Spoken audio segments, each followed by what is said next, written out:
It's the track that you all voted for here for round number 3 of the Porsche Tag Heuer Esports Supercup. Interlagos is the venue for today's races. But before we go to the World Championship drivers, let's say hello to our Porsche All-Star drivers here to give us some pretty much thrilling racing as we've seen all season. Paul Smith and Sadakis here as always, and Matt, I mean, Interlagos, we saw how good the racing was last season. This season, new cars, possibly even better. I think so, yeah. Again, I'll bring it up. The biggest improvement in the 992 for me, braking, and it's a pretty heavy braking circuit. A lot of rail braking, but also heavy braking into those modulation points. So yeah, it definitely can be. It was our season opener last year. And speaking of Pesk, I know this is the All-Star. We're going to get to that soon. But you'll remember Josh Rogers had a pretty big incident, caught himself out on the inside curb of, I think it was turn 7, and took out Alejandro Sanchez, which was a big deal as two of the protagonists. So it definitely had its drama. We've seen lots of drama this year. Don't have to go back far, Barcelona, to see a bunch of it. But All-Star race should be a ton of fun. No question about that.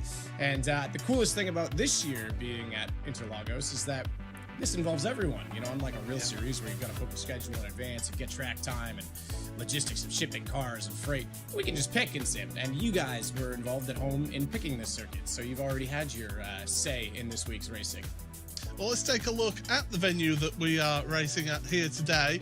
So, as I say, it is Interlagos. It's the Autodromo Jose Carlos Pache. To give it its full title, we are at elevation as well. It's quite a high up circuit, so that actually does affect the power of these cars. But fortunately, they're all the same car, so there's going to be parity with that. Yes, exactly. When you get into turbos versus naturally aspirated and whatnot, that certainly makes a bigger difference. But everyone's in the same car, so it's level no matter what. And yeah, here's a look at it. Beautiful circuit that it is. Doesn't quite show the elevation in this map. There is a lot of it. Turn 1, 2, and 3, all downhill. And then you get the long run to turn 4.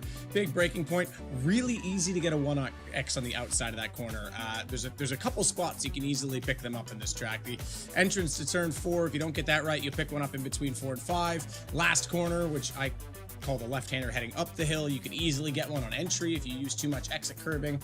Yeah, lots of spots that can catch you out, and you have to be pretty careful with. But really cool circuit, nice flow to it, good rhythm. It's always been, I think, for as long as I can remember, you know, a fan favorite, and certainly in sim, it's one of the go-tos for a lot of drivers. Absolutely, it is a tremendous venue to participate at and to race at. It's certainly one of my favourites to race at as well. You've got that difference in contrast of the circuit. You've got the high speed final sector of the track. The first sector of the track is pretty high speed, but then that middle sector, very tight and twisty and technical, really means that when we get to the World Championship drivers, they're going to have to compromise with the setup. These drivers here in the All-Stars, they're all using the same setup here, so they're all equal cars, so it's all going to be who can pedal the car the fastest. Oh, no question about it. And you can see just there in front of us, I believe that's Gamer Muscle. We're on board with Matty Malone, but that would have been a 1X. You drop a second wheel outside that curb between 4 and 5, and you are definitely going to get a 1X. So tough spot because it's somewhere that you can guarantee a lot of speed from it, but it'll catch you out. So you got to be a little bit careful of that, certainly. This corner here, heading into turn 6, you can really hook, or excuse me, turn 6, we're way beyond that now. What am I saying? Turn 8, you can really hook the inside of that curb. And use the camber. The cool thing is here, you can see it really well in iRacing. The curbs are actually cambered. They have sort of the trajectory slope that kind of matches where your surface is, and then you can see that little line, that little dark line. The back side of that is actually cambered the other direction, which has to do with drainage. It has to do with a lot of reasons, but it means some of the corners here, you can actually use that to your advantage. Sometimes too much, as I mentioned that Josh Rogers incident again from last year in Pesky. Kind of hooked one of those, lost the rear, and spirited Alejandro Sanchez. Well, that's not the RD8. I can tell you now, that's Bozo Zazo, and once again showing off his style here today. Normally we see him with the bow tie on. Yeah, this is dress down day, isn't it? Yeah. I like the headband though. Maybe that's the tie this week. He's got it around the head. I enjoy it. I like the colors. This guy's, I don't know, way more dapper than I could ever be. Well, I'd say the final round of the championship, you'll see how dapper I can get. But there's a little tease for the end of the season for everybody. You want to make sure you keep tuned to this series. But Here we are down towards turn number 4, then Descida del Lago. There's the lakes just past the edge of the circuit there. Of course, it's a famous circuit for its undulations, for the mixed track conditions over the years. We're going to have a dry race here today. But Emily Jones, Emery, this is somebody who, she had a better time last time out, didn't she, in the All-Stars, and seems to be getting to grips with this car, which is unfortunate for these drivers because after this round, we're changing cars for the All-Stars. We are, yeah. We go to the Cayman next, the GT4. That brings us a few things. One, less aerodynamic grip, so you rely on the mechanics of the car.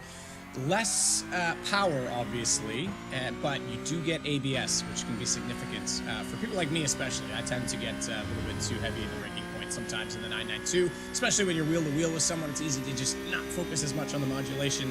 So it might bring some people maybe closer to the front, might cut some people out. Last year it stayed pretty similar, as we see Tyson Mayer on board with him, looking pretty comfy in his seat with his streaming setup all around him and quite comfy. I'm sure he sits a lot of hours in that position, so no doubt about it. I do absolutely love his livery, as it basically looks like his face in the Kappa version all over the car.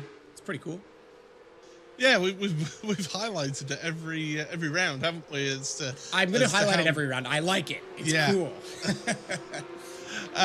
So it's currently Quirk who's leading the qualifying. Second place right now is Tony Kanaan. There you see him, the man himself. And well, if ever somebody wants to perform well at a venue. Well, I was going to say, home venue. Not to cut you off, we had a home winner last time too in Spain. Yeah. So we could, if Tony is on pace, and he's pretty close to it right now, we could have a back-to-back situation for home wins. We certainly could. We are missing, unfortunately, Depaya from today's race. He's feeling a bit under the weather, so we do wish him well and get a speedy recovery. As that's one way to park your car. I think he locked into turn 1 and he just abandoned the lap. I think was the way. That is a lot of outside curb. You can take a lot of that entry curb to the final corner. But you have to make sure you do it after the end of the rumble strip from the previous exit. If you go out too early, you'll get an X. So, there's some cheeky things that go with track knowledge here. Paul, you've got the weather. What are we looking at right now for temperature in Brazil? It's partly cloudy, 26 degrees Celsius air temperature, 33 degrees Celsius track temperature. So actually, it's middle. That's really good conditions for fast racing at this venue because. I mean, last year in the Porsche Tagore Esports Supercup, we had track temperature in the 50s. Yeah, it's incredible the difference that it makes, and it does in real life too. There's no question about it. There's the end of the rumble strip I was talking about. The interesting thing, and there's the weather on the screen for us in Fahrenheit, in freedom units, unfortunately, so I can't relate at all. But as you've just given us Celsius, I can relate to that. No, it's unfortunate that it gets that hot sometimes for a guy. I'm sure a lot of you guys at home can relate, and I certainly do, is you feel so accurate. You feel so good in one practice session. There's so much grip, and then you get into a race, and it's like lava underneath of you, and the car is just a little bit more sluggish. You can't quite get it to turn in. You end up losing the rear under braking a bit. Can't quite get on the power, and everything just doesn't line up. It's important. I always say to practice, for example, when I was practicing on iRacing, the Bathurst 12-hour, and now coming up, we've got our special events, just to note, you guys can all take part in them. Sebring, Nürburgring, 24-hour. I always say you should do at least 1 or 2 practice sessions in the hottest temperatures possible, just to know what the car's going to feel like in those situations so that you can prepare. Because 33 is not bad around here, absolutely. You're spot on with that, but man, it can make such a huge difference when the track goes away from you. For Musante, I'm going to get this wrong every time because my French is not the best, I will be honest. Some would say that my English isn't the best either, but certainly she's out there, she's putting laps in, she's not that far off of Maxime and Rai as well in lap time, so yes, she may be the last of the people who have set a lap time so far. And she also, just to note, uses a spotter. His name's Frosty, and he's a teammate of mine. I did the N24 with him last year, so good guy. But she's one of the ones that elects to use a spotter in these races. Yeah, and it's interesting how, yes, if you never played iRacing before, there is an inbuilt in-game spotter there feature for you, so you can use that. Or you can have somebody else cancel off the in-game automated one and be your spotter for you, and they'll give you up-to-date information. And some people do prefer to have that separate person out there keeping an eye on everything. It's interesting as well because there's also third-party programs that'll do spotting as well as the in-game for iRacing, and some are better than others at other tracks. I know at Bathurst we came around a corner and hit a car that was stopped and we had no idea, and like we were also watching and didn't see it. But there is one version, the in-game version probably would have caught that, and we weren't using it. So sometimes it's also worth it to experiment track to track on what you want to use if you're certainly in the endurance races, the longer races. Yeah, I actually have, because I race in a private league on a Thursday night, and I have a friend of mine, Jim, acts as a spotter for me, and if you ever see clips of my Twitch streams, you'll hear him in the background. He's just lovely, calm, dulcet tones. He doesn't get excited, doesn't get, it's just very factual. This is the information that you need, and some people prefer that. Does he ever give you a kick up the backside to hurry up or anything? Or is he just to the point? He'll get a bit sarcastic if he thinks I can go quicker. But well, Xavier Sanchez, you mentioned about Heuer the last time. Xavier Sanchez, of course, Hike 360 was the race winner last time out at Barcelona. Jardier, he'll be wanting to try and get a race win this time out. He's up there in 6th place. Look at how close this field is. First to 8th, covered by a second. And even so, going down to 14th, it's 2.5 seconds. This car won't suit everybody on this grid, and it may be that when we jump across to the Cayman, the 718 Cayman, it might suit others more than some that are up there at the front now. Yeah, absolutely. And to note on that, the All-Stars are going to be going through the whole sort of array of Porsches that are in iRacing. Not even all of them, in fact, because the RSR is technically still in iRacing, despite that it is no longer used in as many series. Obviously, IMSA's phased it out this year, brought in GT3 Pro versus GT3 AM. I know, yes, the E is still around in Le Mans series for a while, likely to change as they continue to revamp that series, but they'll be switching over to the GT3R, so the IMSA GT3 Pro car, essentially, and I love the GT3 cars in iRacing. So you go from the Porsche Cup, 3 races, the Cayman, the next 3 after this, and then you'll do 3 in the 911 GT3R, the most high speed of all of the cars. And then the last race is to be determined, Paul, and I think that also comes to a fan vote, if I'm not mistaken. Yeah, last season we certainly did a fan vote for it, and getting people involved in that. There's Jimmy B. Concentrate. He was sweaty last time out, wasn't he? He was working hard, and he's working hard again, is Jimmy. He's not getting on with this car at the moment. He's sweating it out last time for good reason, though. He was under pressure the entire race. Remember, I think he qualified 5th or 6th, inherited the lead after some contact. Turn 10, Barcelona, famous for all the incidents that we had, both in the All-Star race and in Pesque. And then he managed to hold on for the entire race and was absolutely drenched. He's in a different location this week, worth noting. He is not in the shed with his camera on his subsequent right side. Now it's on the left. He doesn't have his whiteboard. Where is he? Has he finally moved? Did I miss something? Well, he moved house. It moved into his house a few months ago, actually. But he's possibly on the other rig, because he's now got 2 rigs set up. So lucky boy. Why. Yeah, there's Maxime then, that we're looking at around here, and as always, there you see all those helmets that we pointed out last time out at Barcelona, and it's just a nice. Do you know what? I like this background back to the shot here, because it's just nice, clean, and crisp. There's not too much going on. I bought a cable so I could wear my helmet as a headset, and unfortunately it didn't quite work with the microphone, but maybe someday I can broadcast with my helmet on just for you. Just for the All-Star race, though, because it probably get way too hot for Pesque. To be fair, Drew has just brought up a good point in our ear. Imagine just wearing your helmet for the immersion aspect and having VR goggles in the visor slot. That would be really sweaty, but kind of cool. Yeah, I mean VR goggles. I've never used VR. I'll be honest with you, I've never used it for anything at all. I can totally appreciate it and the technology. I had first gen, so the resolution wasn't amazing, but I still enjoyed some of the games, not just sim, and I thought the sim immersion aspect was amazing, but I like the ergonomics of triples, just to give you an idea. There's into qualifying. Just to finish off the point about VR, about a quarter of all users on iRacing use VR. So you can be competitive with VR. So here we go. Here's the grid for your first heat of the day. It's Tyson Meyer who's on pole position. Alongside him, it's an All-American front row with Matt Malone.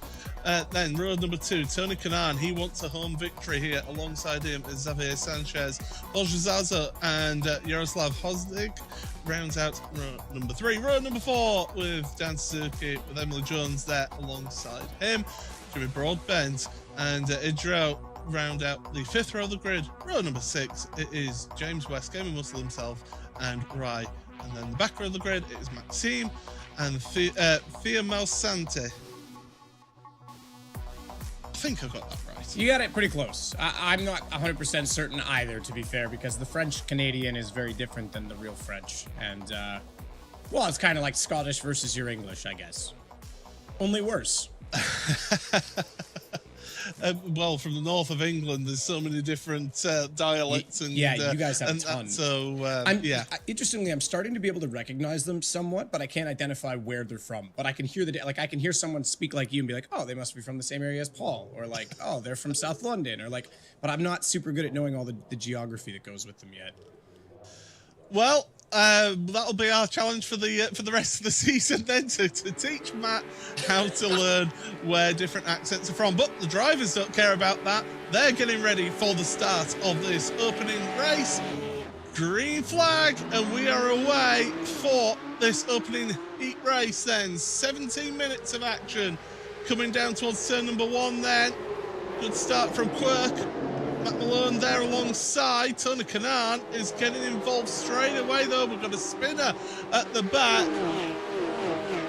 as we come through, and Julien has gone around so easily to get contact there. Matt Malone though, he's not giving this one up without a fight. He wants to take the lead here down towards Interlagos. There's contact further back as well.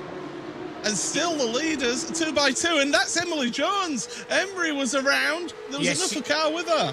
She's struggling tremendously. She's mid-pack on pace, not something we've seen. You mentioned it, not up to pace with these cars, but look at Borzazo. He is taking no prisoners, gets the inside of TK under braking, and with a wide entry, might actually get Tyson Meyer as well.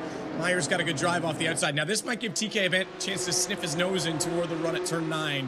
But it's the wrong way. Yeah, he's going to stay out of it. That's smarter because that leaves him defensive. He can actually hold off Xavier. But keep an eye on TK because he was very fast in practice, didn't quite get it in qualifying, but wants to win this race, no doubt, given that it's the home Grand Prix for him. I do believe it was Jardier who had contact with Emily at the Interlagos. And I'm sure we'll get a look at that a little bit later on. Jimmy Broadbent trying to carry the speed through Jinsao. Spins the back end around, and that's the thing with this car. The engine is slung over the rear wheels. Once that back end starts going, it's like a pendulum. It absolutely is, and you can change bias a little bit, and as I only did 5 or 6 laps prior to this race just to get a feel for things for you guys so I could talk a little more about it. That last corner, Junkao heading up the hill, if you don't have the bias set right and you dump in too much steering angle, you'll lose it, especially if you clip the curb and it's already on its way out. That pendulum's just going to skip forward twice as far. So yeah, did that on his own, unfortunately. Let's take a look then at a Vodafone replay then of what happened to Emily Jones. So it's Jimmy Broadbent and, oh no, it's Dan Suzuki is involved, and Emily's lost it herself. Yeah. So that's Jardier who went off as well. Oh, poor Jardier too. Not only did he go off, he went so far off and had to collect it. He ended up behind the tire barrier, would have had to pluck reverse and get back on track. It's not even like he could carry the speed through all that asphalt runoff. So, yeah, unfortunate for him. That was contact, not really his fault under the braking point. So here's the standings as they are then. Quirk at the front with Matt Malone behind. Boljazazo hounding Matt Malone there with Tony Kanaan 4th place. Heike 360 5th, and then Dan Suzuki in 6th place here. We'll have a look at the Vodafone replay now of what happened to Jimmy here, because it's so easily done through this corner. Yeah, he didn't quite lose it on the way in. I'm wondering if he had to lift a little bit more, being closer to Dan Suzuki in front of him. But either way, when he clipped the curb, the back end definitely started to step. So he had a lot of load into the tire. The curb adds a little bit more. And like you say, it's a pendulum. Once it starts to go, it goes. It's one of the challenges of these cars. I think the Porsche Cup car, I mean, everyone, oh, this is a good run. I'll come back to my thought. TK's under threat right now. Xavier Sanchez going to have a run down the straights into corner 1, into the Senna S's, and with the inside, he has to get very deep. Oh, a lock up from TK, very little lock, because if he doesn't get far enough, TK could hold the line for turn 2, but I think that little lock up just gave Xavier exactly what he needed to take the position.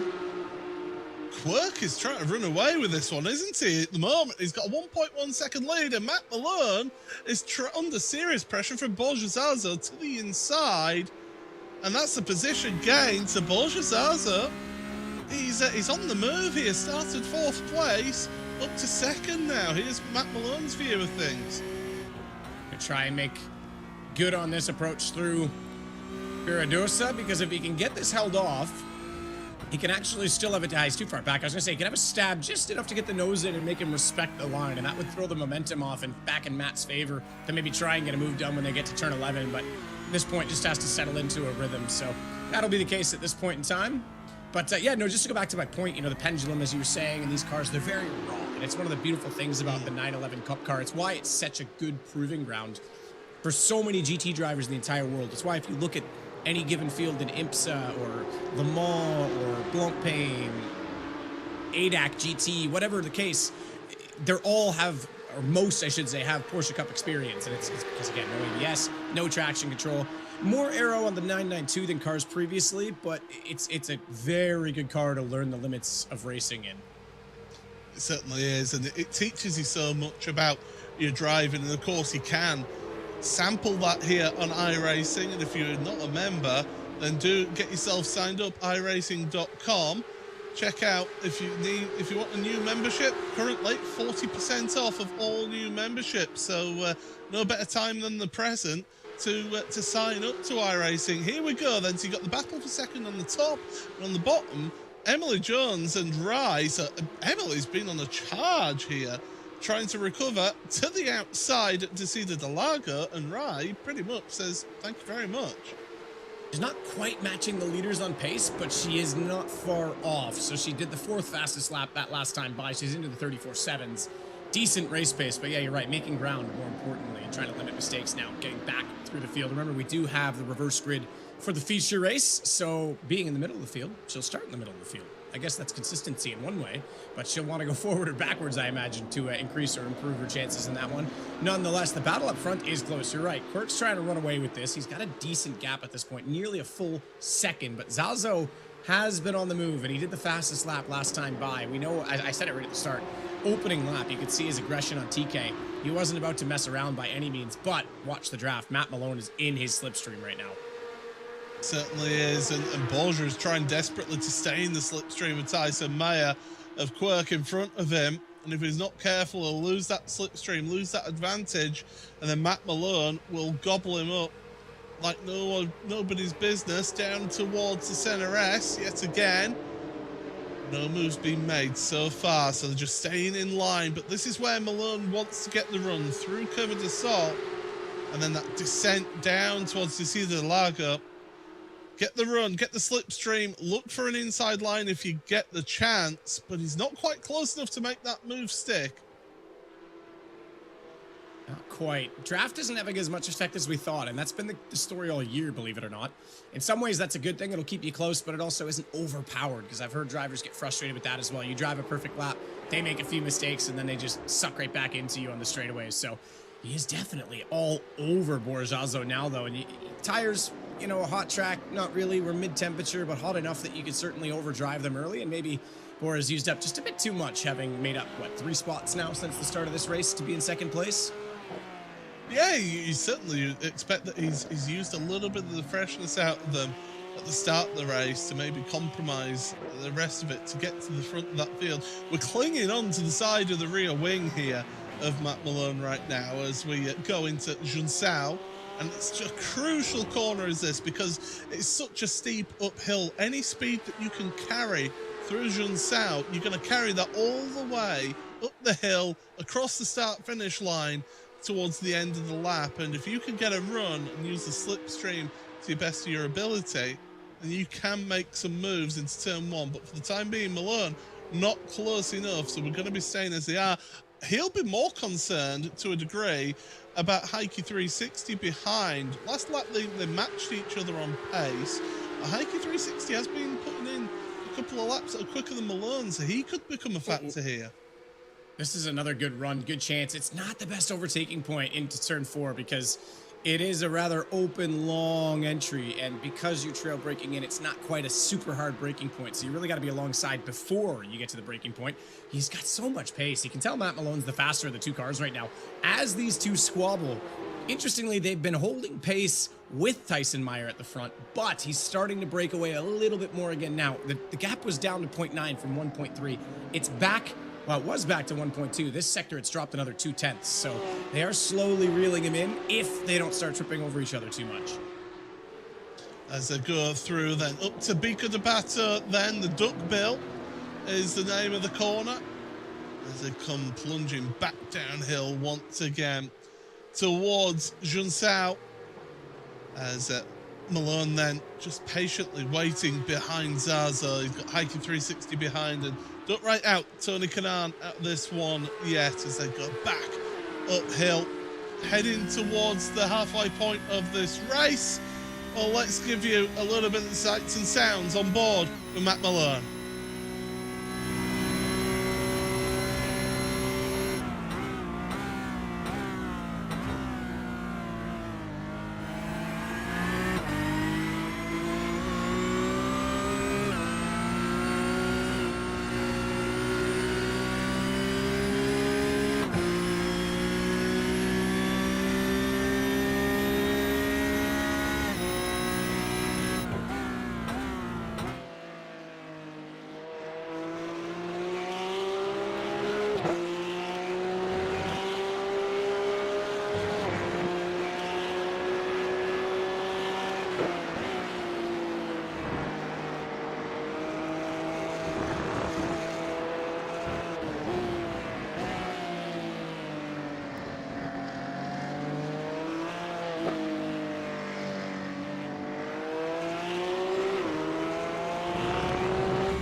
Here we are then. That was your lap on board with a few of the drivers. Here's Jimmy Broadbent. He's got damage to the front of his car.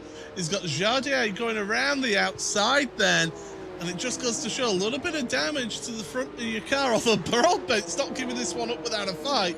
So I don't think he's stopping, he's gone deep. Yeah, I was going to say, I think he's a little deep to defend that. Back to the onboard where we were actually watching a great battle right now. Zazo, Malone, Heike 360. There it is on camera again. When we were riding on board, I think Matt Malone had his best chance. Really nailed the Senna S's. Turn 1, got it in. Short shift, hit turn 2, and then Curva de Sol.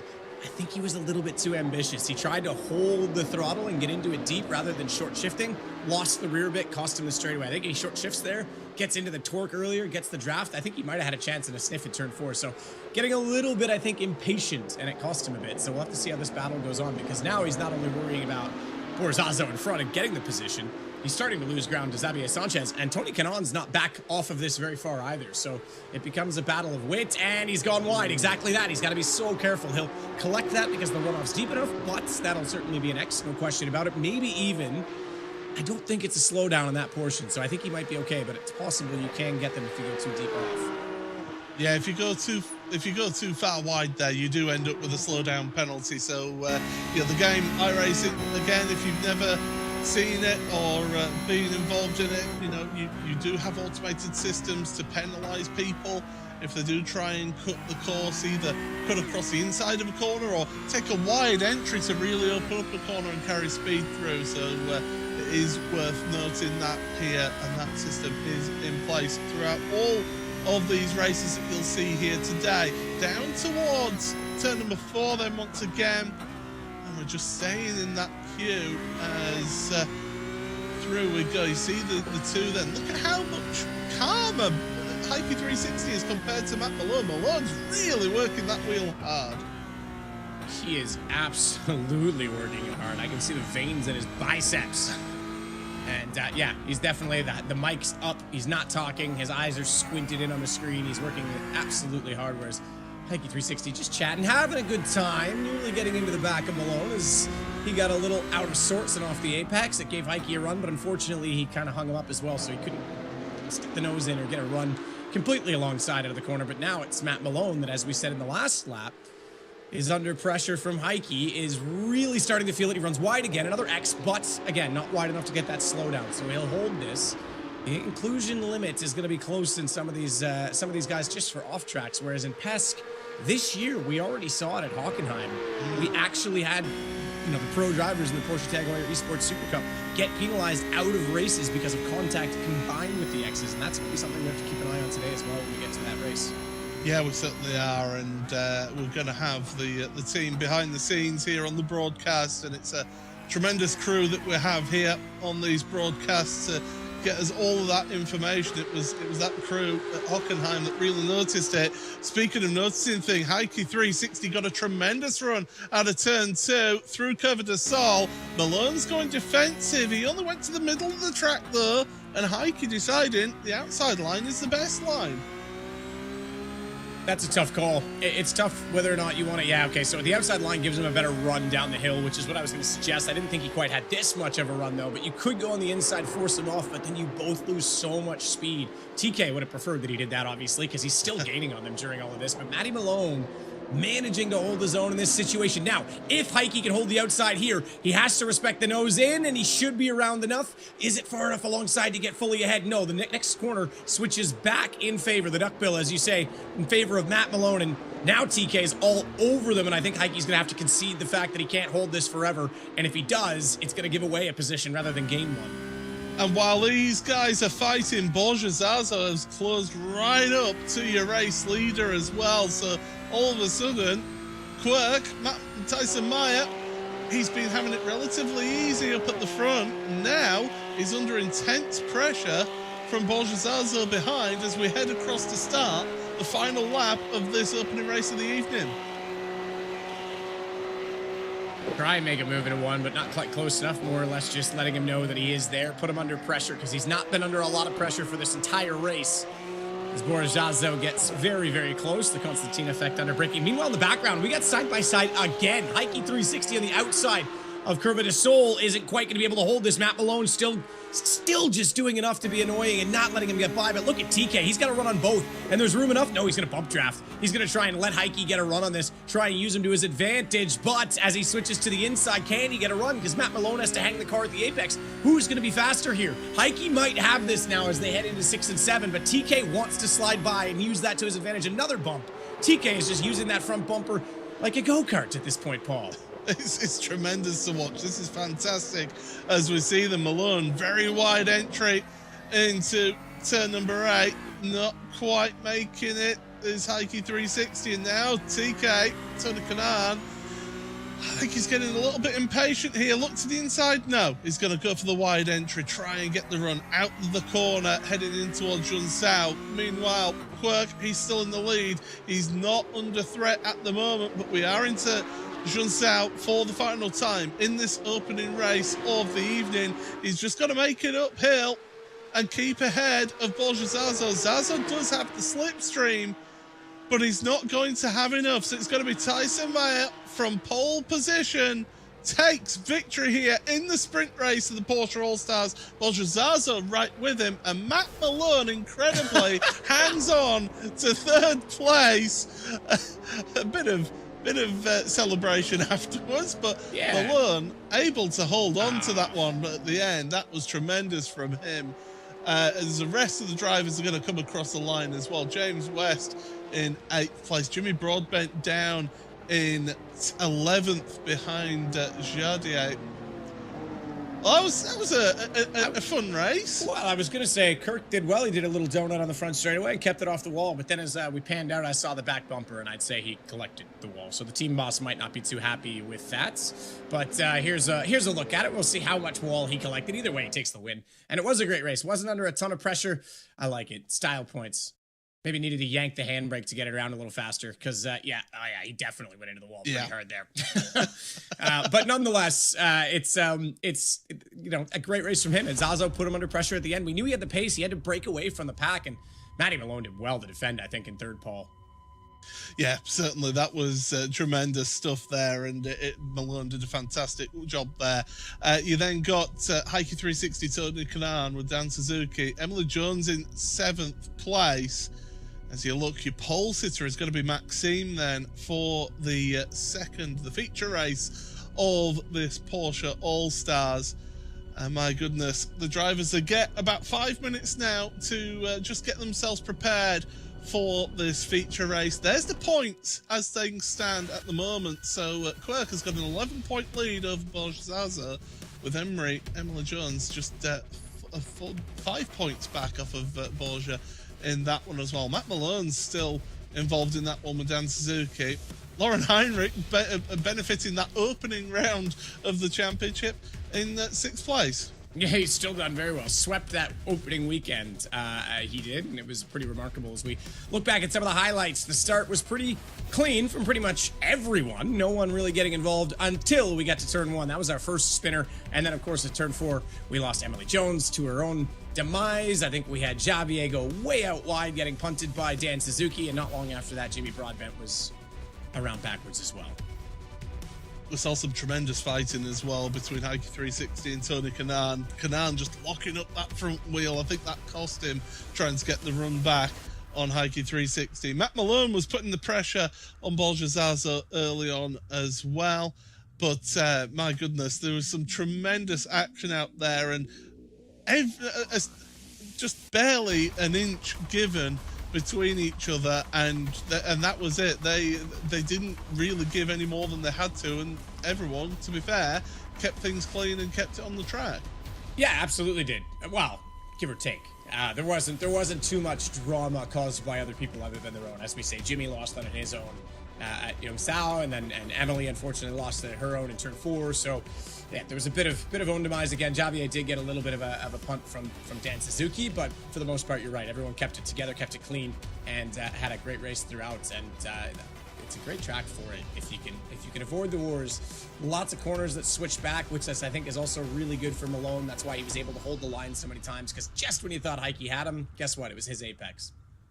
Well, if you've been watching this and want to keep up to date with everything going on here in the Porsche Tag Heuer Esports Super Cup, then do head on over to iRacing.com/PESC, where you can get all the details on the action here in the championship. And don't forget as well, if you're looking at this and thinking, that looks like a lot of fun, well, why not sign up to iRacing today? Go on over to iRacing.com, sign up for a new membership, 40% off all new memberships here currently on iRacing, so you do not want to miss out on the action. There's tremendous racing. You never know, you might end up in a race with one of these All-Stars, or even myself and Matt here in the commentary box. But God forbid. Watch out, I will punt you. No, okay, come on.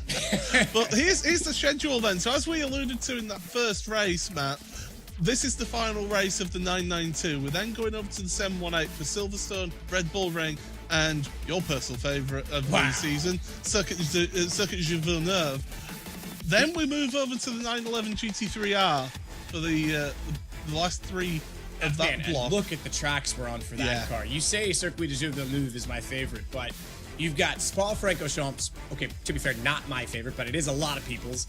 In the faster cars, you've got the faster circuits. Nürburgring combined. That's right, you're doing the Nordschleife. That's going to be amazing to watch, especially in that car. I think the GT3s around there are so fun right now. And then you've got Circuit de la Sarthe, the Circuit de 24 Hour Le Mans. And again, a wide open straightaway, tons of speed, and they're in the fastest cars for it. I think they've really aligned the schedule well with those 3 cars.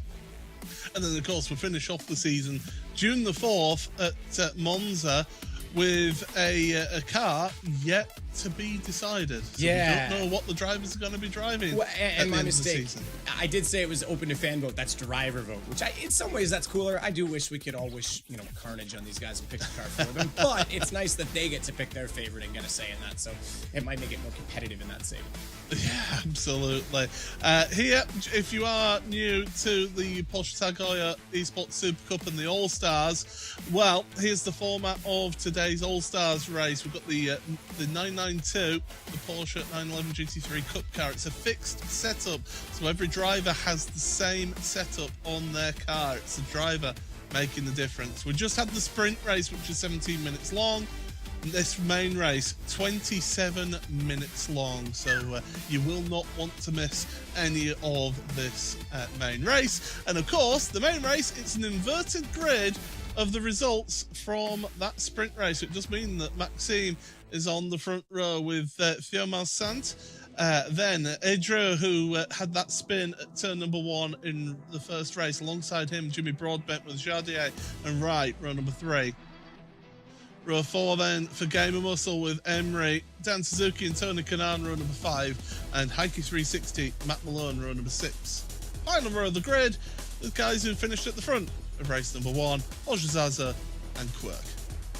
Didn't get a chance to talk as much about Gamer Muscle, but just want to say he's my favorite streamer. Absolutely love the guy. Brilliant, super entertaining, and very friendly to everyone in chat because he knows them all so well. Fair enough. As we get ready for the feature race here then. Engines revs rise. Green flag will drop and away they go then. 27 minutes of all-star action. Down towards turn number 1, 2, 3, 4 wide in towards the center S for the first time here. A few moves being made. None finished off. There's a car gone off to the side there, and I think that's Suzuki. Broadbent. Was it Broadbent? You might be right. I thought it was Suzuki's livery, but they both are similar. They both have that mint green, black on all the differences. There's a bit more green on the back of Dan Suzuki, so you might be right. And yes, it is Jimmy Broadbent. You can see him rejoining. I was about to say, oh no, Indra again. He was the guy we lost in the first corner last time under braking. God, I thought he was going to collect somebody else in that situation, but does actually slow down Julian Casabas just a little bit. And as a result of that, they all have to queue up. He's going to lose a lot of places heading down toward the lovely turn 4 and 5, or excuse me, 6 and 7 sweeper. I was about to applaud them saying 4 wide in turn 1 and making it, and then just as I was about to, I jinxed it in my head. Oh, well, Emily Jones, Gamer Muscle, Tony Kanaan, all together here. They're going 3 wide through the exit, the corner. A little bit of a rub. Everybody stays on track, though. This is absolutely incredible. I say that, and Tony Kanaan gets turned by Gamer Muscle. Yeah, he got the nose in just a little bit. Gamer Muscle was the one that actually had to take avoiding action at turn 4. He's been on the back foot ever since because he got shuffled out of the pack, and they all running line astern. It's hard to find your rhythm and find a way back into that, but he has now. Even if he had to muscle, quite literally, Gamer Muscle his way back into it. He will have the run of this pack up the hill, but this gives Dan Suzuki and Yaroslav a bit of a run right now because they are, I would say, 2 of the faster guys in this reverse grid, and that's going to give them a pretty comfortable situation to work with. Down towards turn 1, Porsche Zaza looking to the inside of Matt Malone, who's looking to the inside of Tony Kanaan. Kanaan to the inside of West. Oh, this is all getting a bit tight and twisty between them all, and amazingly, TK makes it through. Gamer Muscle manages to hang on to 6th, and Porsche Zaza, Matt Malone right there with him, along with Heike 360. But as you said, Jardier and Dan Suzuki out at the front, as Emery, we just saw going through screen, moving up into 3rd place, and Gamer Muscle is getting muscled out the way by Porsche Zaza there. Yeah, a little bit of a hip check, I think. Couldn't quite see the contact directly, but yeah, this is the start. So it is Jimmy B. Just gets a little bit too far to the right, collects Matthew Vacker, and as a result, gets spun around, hits the wall. There's damage on the front of Jimmy's car, but I can tell you he has made up 4 spots from the back of the field since that incident, because obviously we had Tyson Meyer, Julien, and Mathieu all have incidents of their own. So he's back up to 11th, and he's about 7 seconds back of the next car in front of him. So we'll see if he can continue to make progress. It's going to be tough, though, that's for sure. TK making his way past Maxime now. Hang on, I just said he was 7 seconds back. That's the overall gap. Excuse me, he's right there! And he's got to get around a massive spin in front. Well, let's have a look at then. This is the incident that happened for Rai. Around it goes. That's that Ferradura is that. Back to live pictures. We'll get a look at what happened. I think it was Thea Masante who was sent around just before we went to the replay. There's some more moves being made, and look at that. Quirk. I was about to say Emily Jones the fastest lap, and then Quirk comes across the line and says, "No, Sunshine, that's mine." He did, but Jimmy Broadbent's right there with him. If he can stay with that, get in the same rhythm, get in that groove. Look, they're already catching the pack in front. Heike, I think, has had a slowdown. He must have had a slowdown because he is pulling way off at this point. Did he even get a black flag? I think he's got technical problems with the way that he was trying to feel how the car was moving around, the way that he was turning it. I think he's got problems. I'm gonna say they were catching him hand over fist, so you might be right. It's either tech or it's. I'll give him the benefit of the doubt. Tech or black flag, but I'll say tech. We'll be nice. Yeah, I'll keep the black flags for myself. I'm good at keeping those to myself anyway. Yeah, I can't say I am not averse to getting black flags. Well, here we are then. So we're already getting 5 minutes into this race. Jadier is pulling away from Dan Suzuki in all of this. Emery is trying to catch up. Here's a Vodafone replay, and this is on board with Jimmy Broadbent. Oh no. Oh, incredible reaction then from Jimmy to avoid that spinning car. Very good reactions. That's where Kirk gets by as well, but Kirk was obviously got the pace on the two. Jimmy did an extremely good job to stay out of that one because that car could have gone either way. That could have kept going around. We're hooked up and backed straight into him. So he aimed for it, made the decision as late as he needed to, and he gets by. Speaking of Kirk, man, oh man, he is on this. But Gamer Muscle is going to hold him up at the apex slightly. That might give Matt Malone a chance, but look who's back in this. Jimmy Broadbent jumping up on the back of this fight, taking advantage of the battle. Yeah, the mint flavored car is working its way through down towards Casino del Lago once again. Quirk with a little bit of rear wing damage that will be slowing him down slightly as Heike 360 is still parked over at the side of the track there.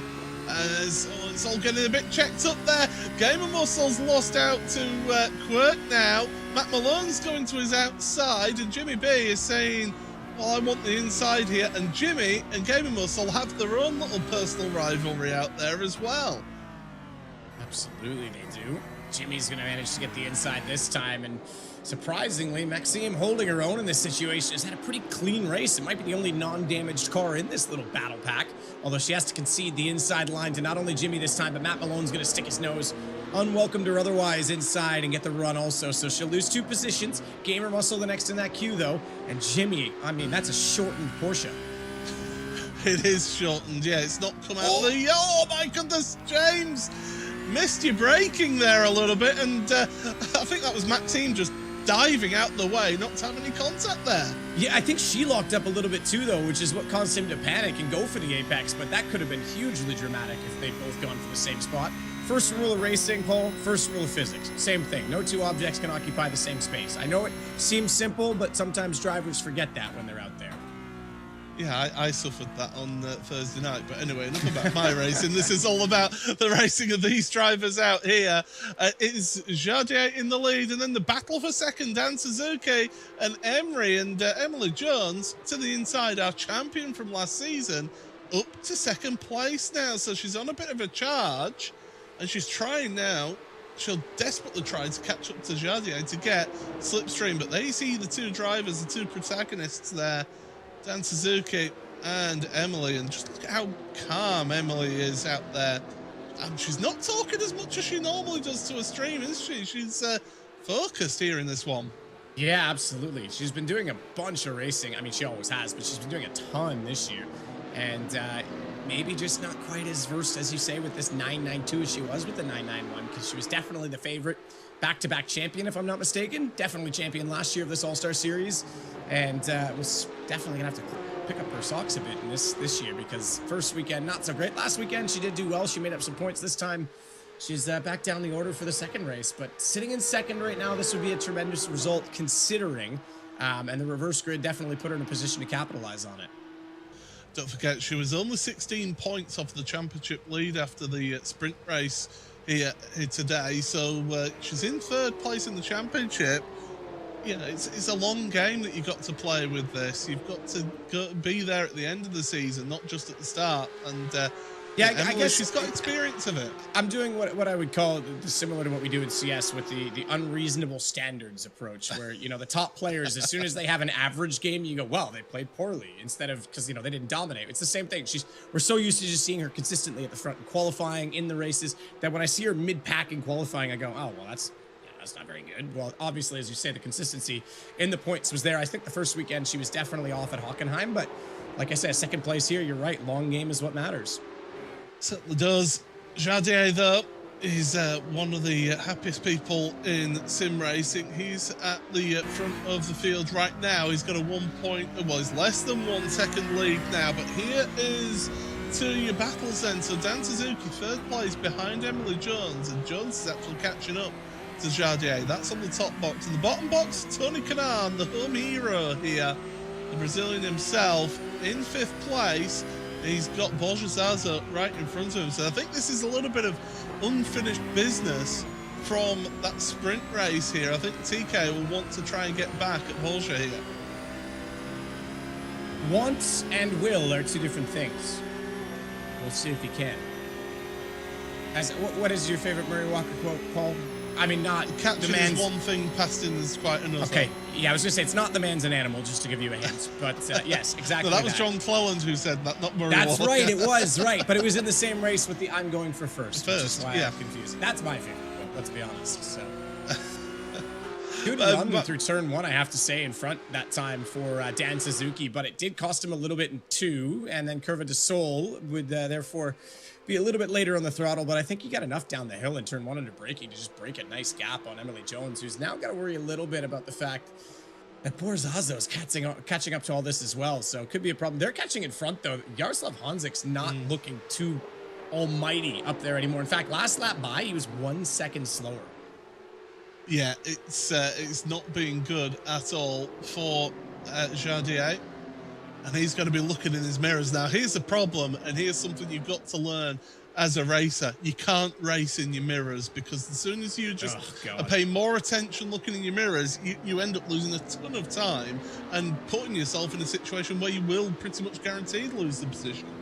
Yeah, it's something you learn, especially guys that come out of karting. Obviously, there's no mirrors. You get used to shoulder checking in corners and whatnot, but you get into a car and they never check their mirrors and they're super fast. Sometimes that's a problem too. You learn to use your mirror but not be distracted by it. You learn to use your mirror for information that you can get to your benefit. Checking it under braking points to make sure you know no one's out of control behind you and going to spear you if you go for the apex, or they're not making a move defensively. That's one thing. Or maybe even coming off a corner, you look back, you see him get a little twitchy because he's got too much power down. You know you get a run. But if you're holding your eyes on the mirrors, you're right. You're distracted. You're not focusing on your line, and you're going to give up time. So it's a thing you learn as a younger driver, but certainly as well in iRacing. And here's a good replay of a pretty straightforward. Oh dear, that might have been looking at his mirrors a little too much. Or looking at chat. That's true. Yeah. That's another distracting thing. Yeah. I've done that myself, looking at chat and that's the edge of the track. That's what's happened there for Idro, and that means that he drops down to 13th place. Yeah, I think we're safe to say that Heike360 does have technical problem out there, and he's going to be not going to be taking part in the rest of this race. Unfortunately for him, he's back in the pits, and Idro has headed to pit road now to get some repairs done to that car after making contact with the concrete. And here's a little tip for you. Concrete walls, they are unforgiving through that start and finish section, and you hit that wall, you're going to cause damage. Speaking of causing damage, the damage to the lead here has come down to 0.3 of a second, and Emily Jones, she is on a mission right now. She's dragging Dan Suzuki along with her, though, isn't she? And it's a 3-car battle for the lead all of a sudden, with 14 minutes remaining in this race. Yeah, 14 minutes is a massive amount, and Emily's looking as prickly as a pineapple in this battle. because there's... Okay, now I'm being told it's a carrot.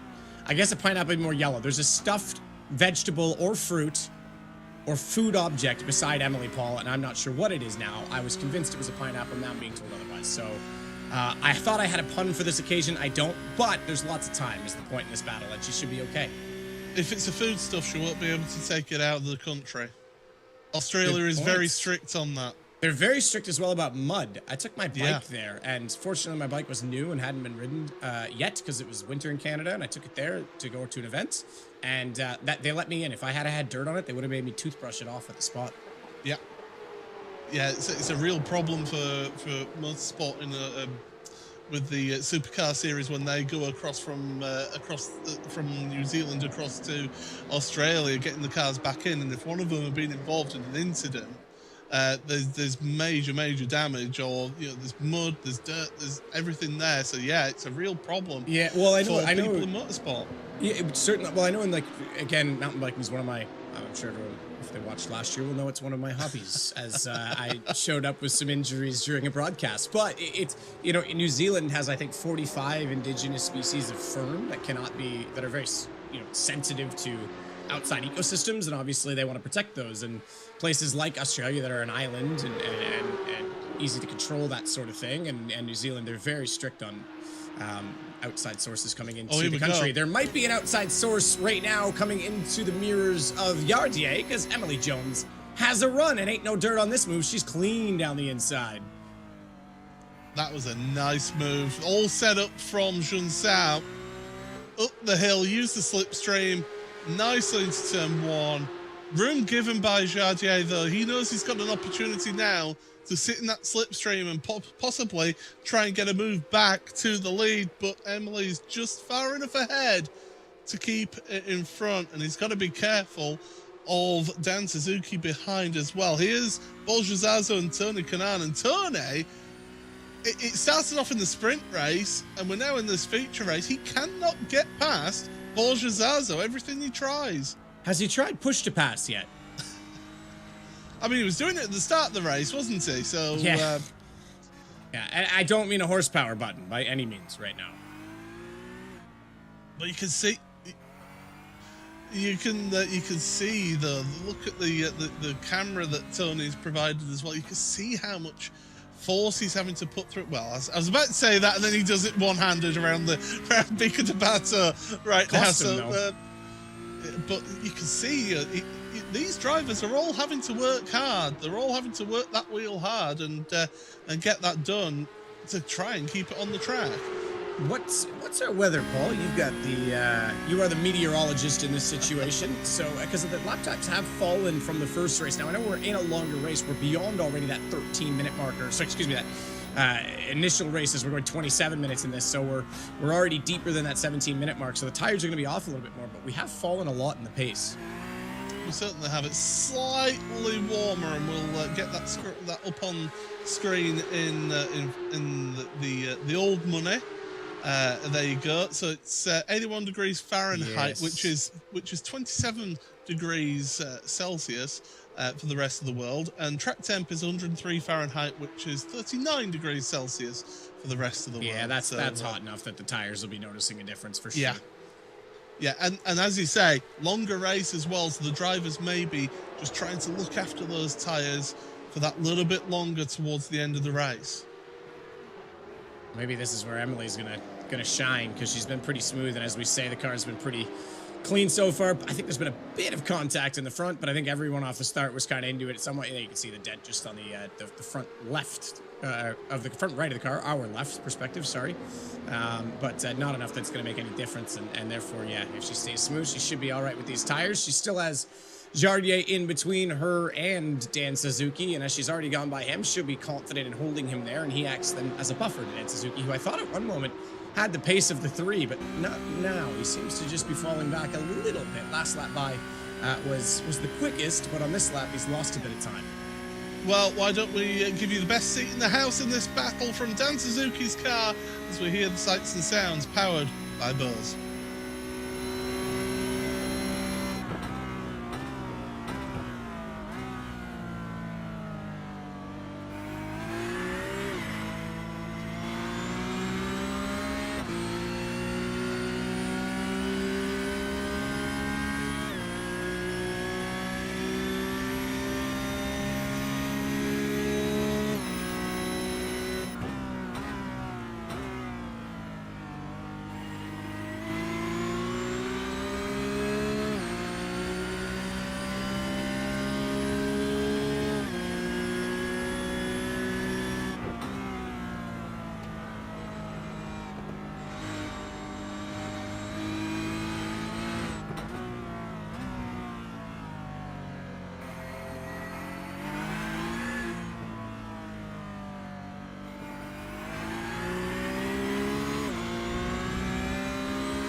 That was our lap on board, powered by Buzz, but looking further back as well, it's not just the battle at the front that is interesting, it's his battle further down as well between Maxime and Rai. Rai having to try and make some moves back through the field. Meanwhile, Jardier got a bit closer this lap to the back of Emily, but has just dropped that little bit through the center S and through Heuer de Sol once again. And so this front three are staying pretty static.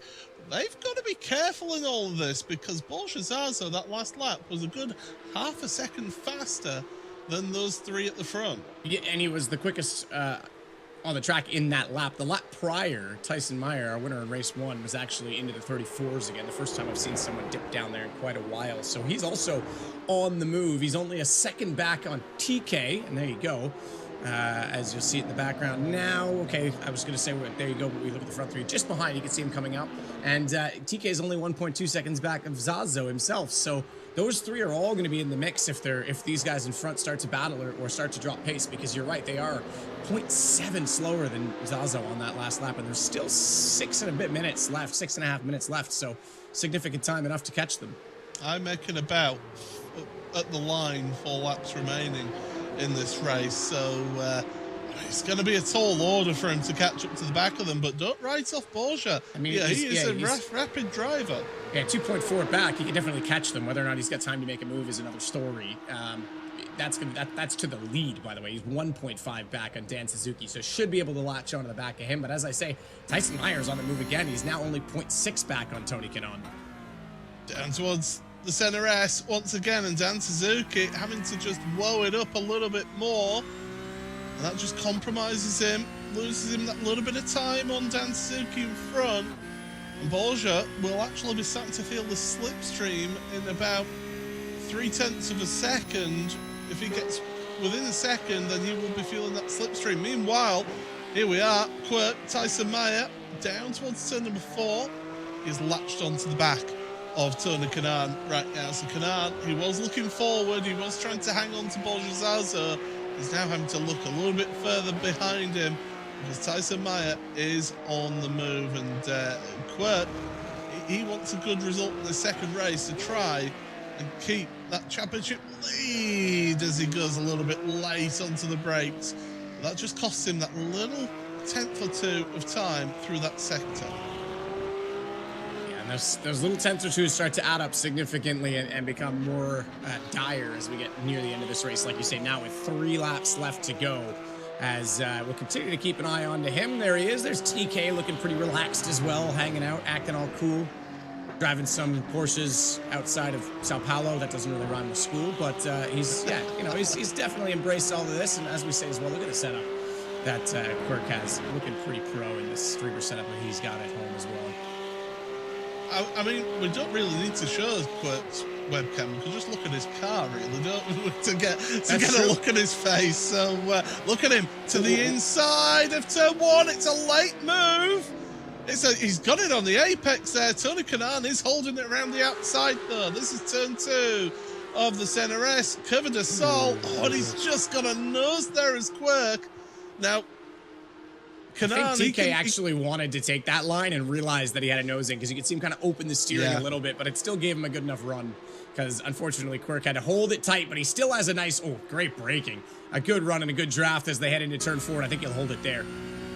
Yeah, Tony just realized that wasn't on, that he wasn't going to hold on to that one, but he's not going to give this one up. You know, that's not in the nature of Tony Kanaan. He is one that will fight this race all the way to the end.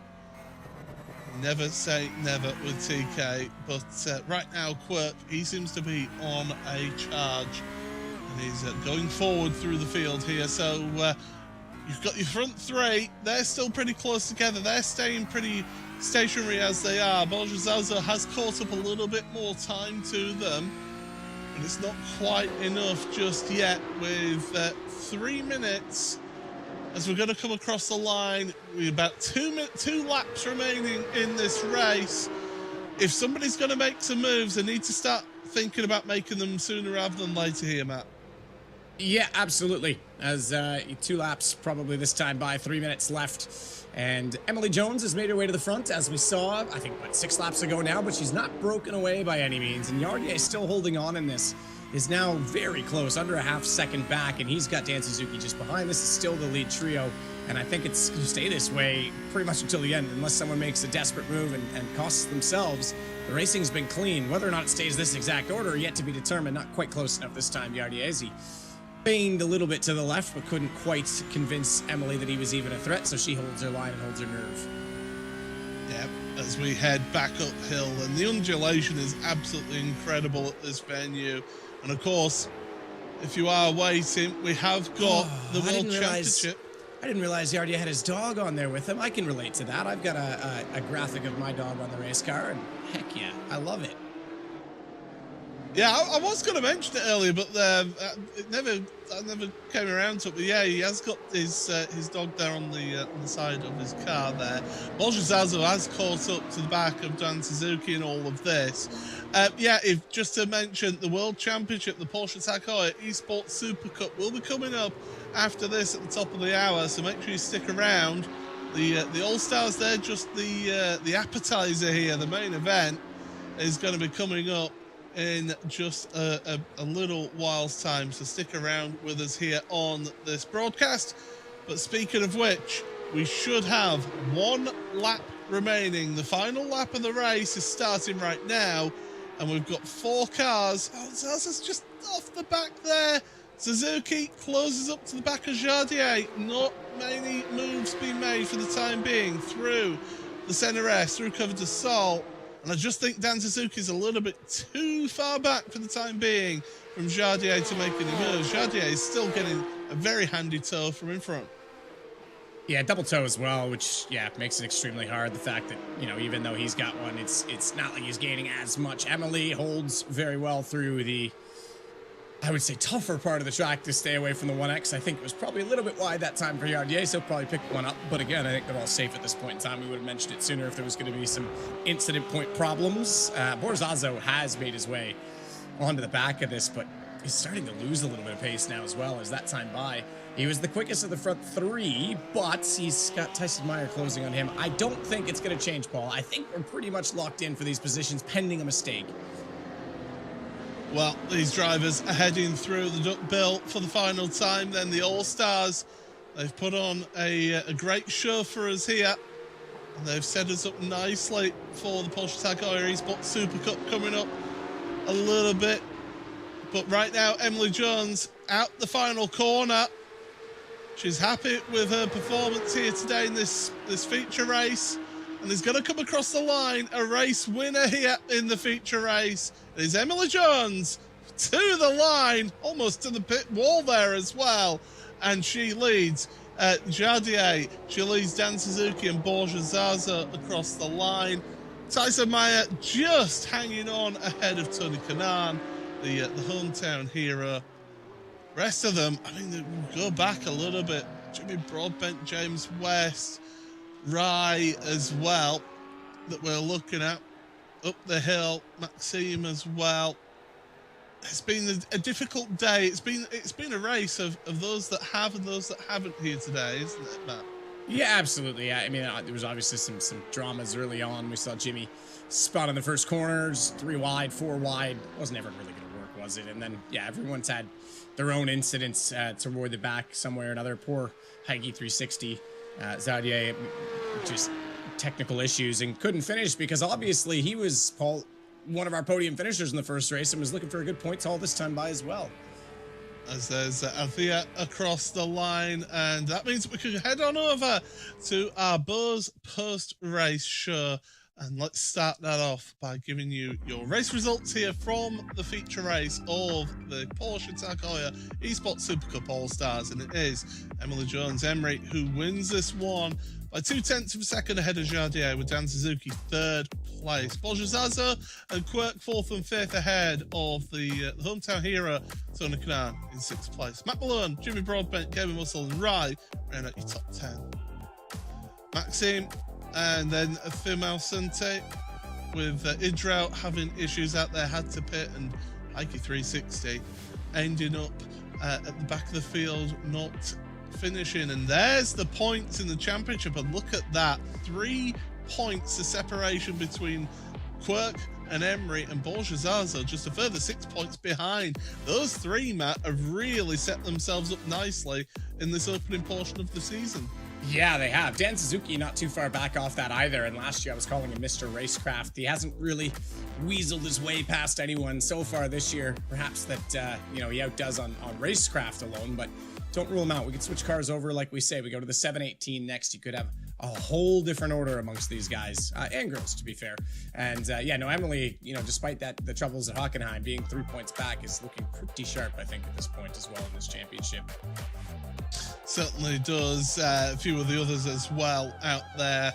Jimmy Broadbent, I think mid-table, he won't be too disappointed. I think he'll be disappointed with how today has gone. James West as well in all of that. Let's have a look at a few of the highlights from this race here. And it was excitement from the start. Jimmy Broadbent exited stage right. A little bit of assistance there, but not all his fault. But Matt, I mean, your thoughts on this All-Stars event? Certainly giving us something to enjoy for this one, and as I say, the little appetizer before the World Championship. Yeah, it's always a good appetizer. Sometimes the appetizer sets up the meal and makes it better overall, is the plan. So I would say that that's certainly the case again this week. Not quite as much wheel to wheel, not quite as much drama.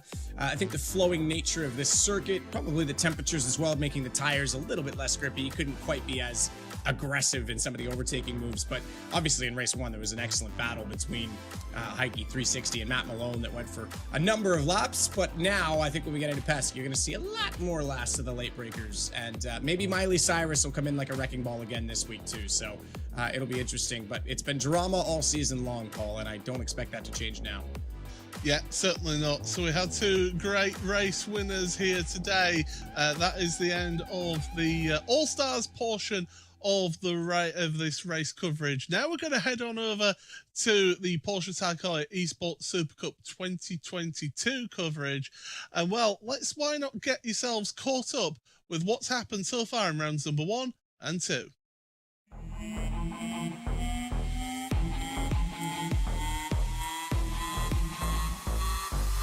Green flag in the air. Away we go then. And it's a good launch from Dave Warren off the front row of the grid. Charlie Collins slotted in behind him. The man he's chasing is Charlie Collins. Bottom left of your screen there, you can see the focus and concentration on both of their faces. It's Dane Warren at the front. He's led from the drop of. He celebrates because it's the opening win. The first on-track action in the Porsche Tag Heuer Esports Super Cup for 2020. Green flag, away we go. It's a good start from your front row. Sarika's from Y. Booth loops through. I can tell you the top 16 are covered by 7 seconds. This is absolutely incredible. It's just a queue of cars, and they're all playing this high-speed chess with each other. Sebastian Job, our 2020 champion, comes head-on. This is what we get every season in the Porsche Tag Heuer Esports Super Cup. Oh no! Dane Warren's just got another one as well. He just got an incident limit. It's the off tracks that are catching them out. Well, it is the final lap of the race. Teammates, Pinto's off. He's got a bit of a hip check from Warren there. Graham Carroll, look at him. The focus. He wants that slipstream from Jeremy Boussouf. Now, these two have battled over the years, but look forward because Ayashan Guvan, a man who has never had a podium in the Porsche Tag Heuer Esports Super Cup, is coming across a race winner here in the feature race. Absolutely tremendous drive from him. Here's the track then, Circuit de Barcelona, Catalunya. First on-track action in the Porsche Tag Heuer Esports Super Cup for 2020. Away we go. It's a good start from the front row for Pinto and for Warren. Rest of your field coming past. To get the momentum, but he actually nearly let Charlie Collins in as a result. And around goes Dane Warren, our victor in the first race of the season at Hockenheim. There's the contact, inevitable. Portuguese driver from Team Redline, Diogo Pinto, who wins this one across the line. Green lights on, away we go. It's consistency in a championship that will win you the overall title. And there's a few under the radar names. One of them today in the sprint race was IH Nguven. Down the inside. Oh, no! VRS. That's going to wipe out 2 of your drivers. It's the same driver. Chubb. What are the odds? It's the same guy who got taken out at that exact spot in the last race, who's the protagonist in this one. Is he is done for today. It goes from joy to despair. There's so much drama there every single time. This is where these drivers are racing at. It's a twisty technical track in places. It's also a high-speed track in places. I think there was contact, and I can't see it from that angle and that far back as to who it was. Well, he looks nice and calm on the exterior, but I think he's going to be like a duck on a pond. The feet are going away like crazy under the water. He's got one more corner to go, and then Apex Racing Team, they will celebrate, and they will celebrate this well. Look at the reaction from Kevin.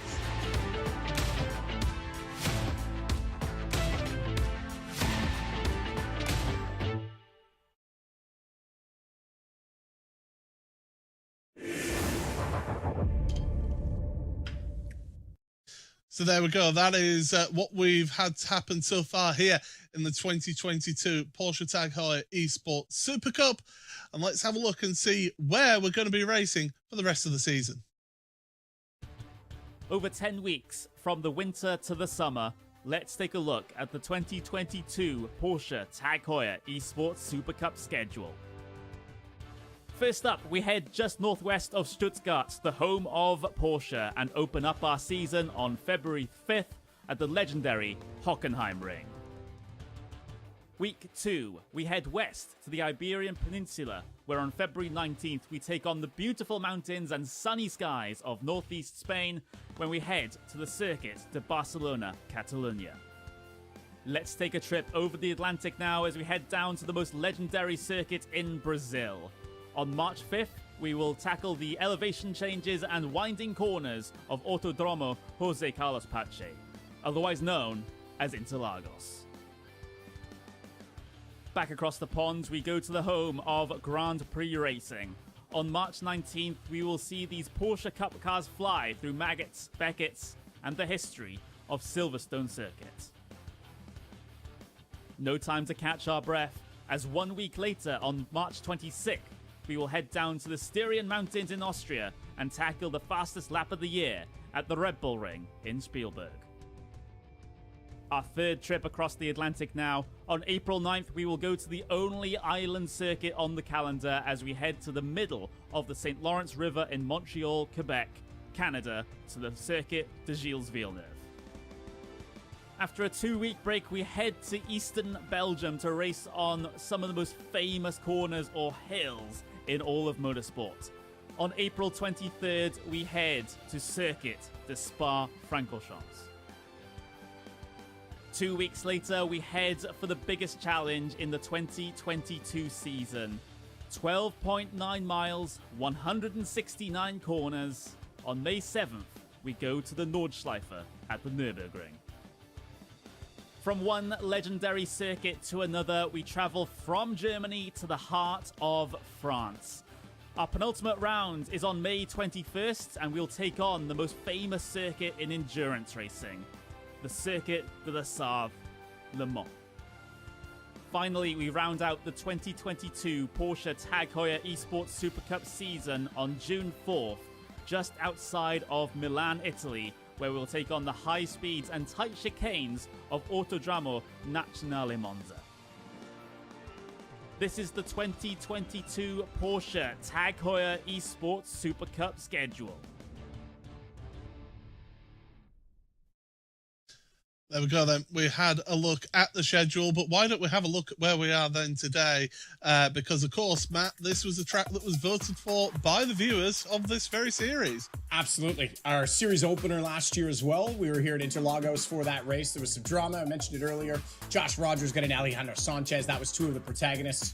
Obviously, Josh not with us this year, but Alejandro having a better start to the season and would like to continue that being potentially in a chance. I think it's been an absolute brawl so far for the season. If you look at the results and who's actually at the top, Jeremy Bootaloo's yet to win a race. But we look at the track, and yes, it has undulation, it has everything. It has very long straightaway, because obviously you're flat all the way from Yunkao all the way to turn 1, the Senna S's, and then it dips downhill, and you've got a bit of everything in this circuit. Some hard braking, some trail braking, off camber, on camber, and incident points will certainly be something we have to keep an eye on, Paul.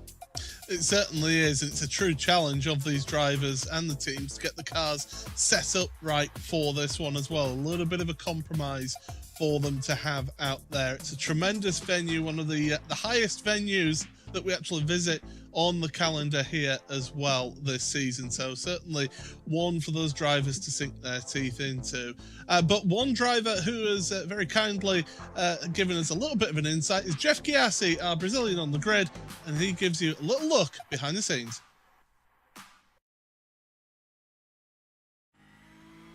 Hey everyone, I'm Jeff Giassi, the driver of the number 7 car, Porsche 24 Redline, and we are here at Interlagos for the next round of the Porsche Tag Heuer Esports Super Cup. So coming in at the main straight, we see already the 150 meter mark, the 100 meter mark. We want to drive past the 100 meter mark and hard braking here to the Senna S's. A lot of curb on the first part and send it all over the curb on the right-hander.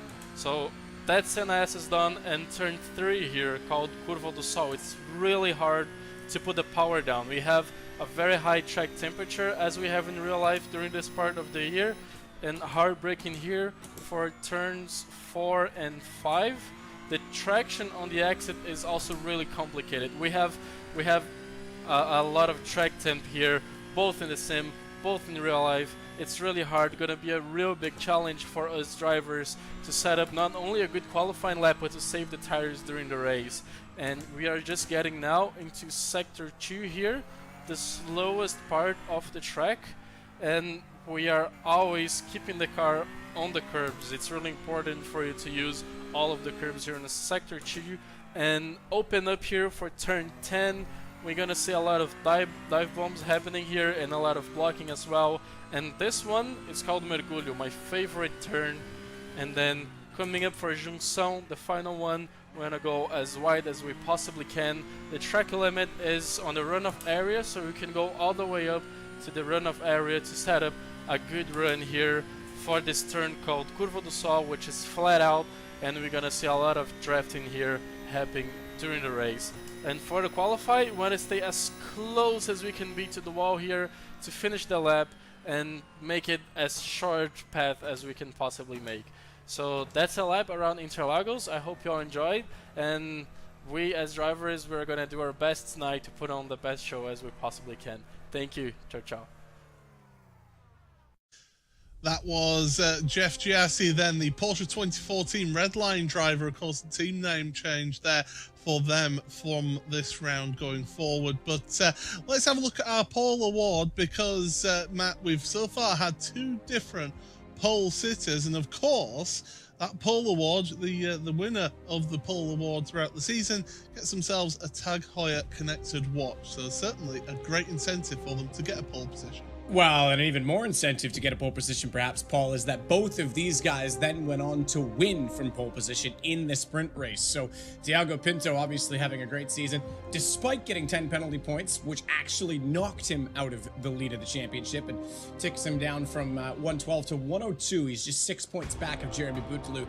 And obviously, Dane Warren having a bit of a disaster weekend at Barcelona, was actually second that time in qualifying, but sits back in 10th, 53 points, had a good start to the season at Hockenheim. He'll want to recover this time by, as like I say, just based on all of the drama, this championship's wide open, Paul, compared to what we'd expect, and a lot of the main guys and main drivers well down the order.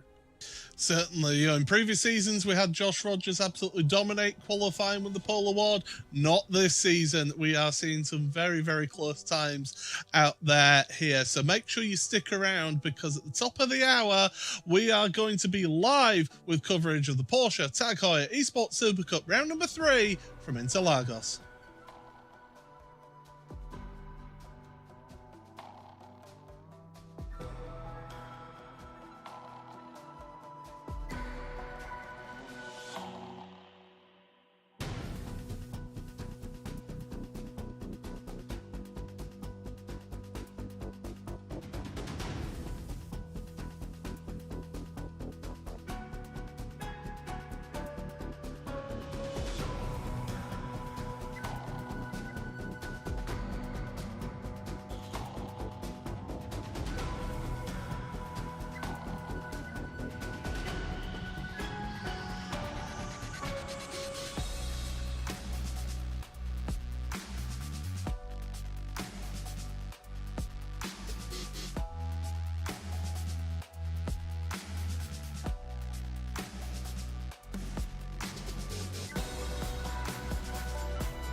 $200,000 on the line. Who will rise to the challenge?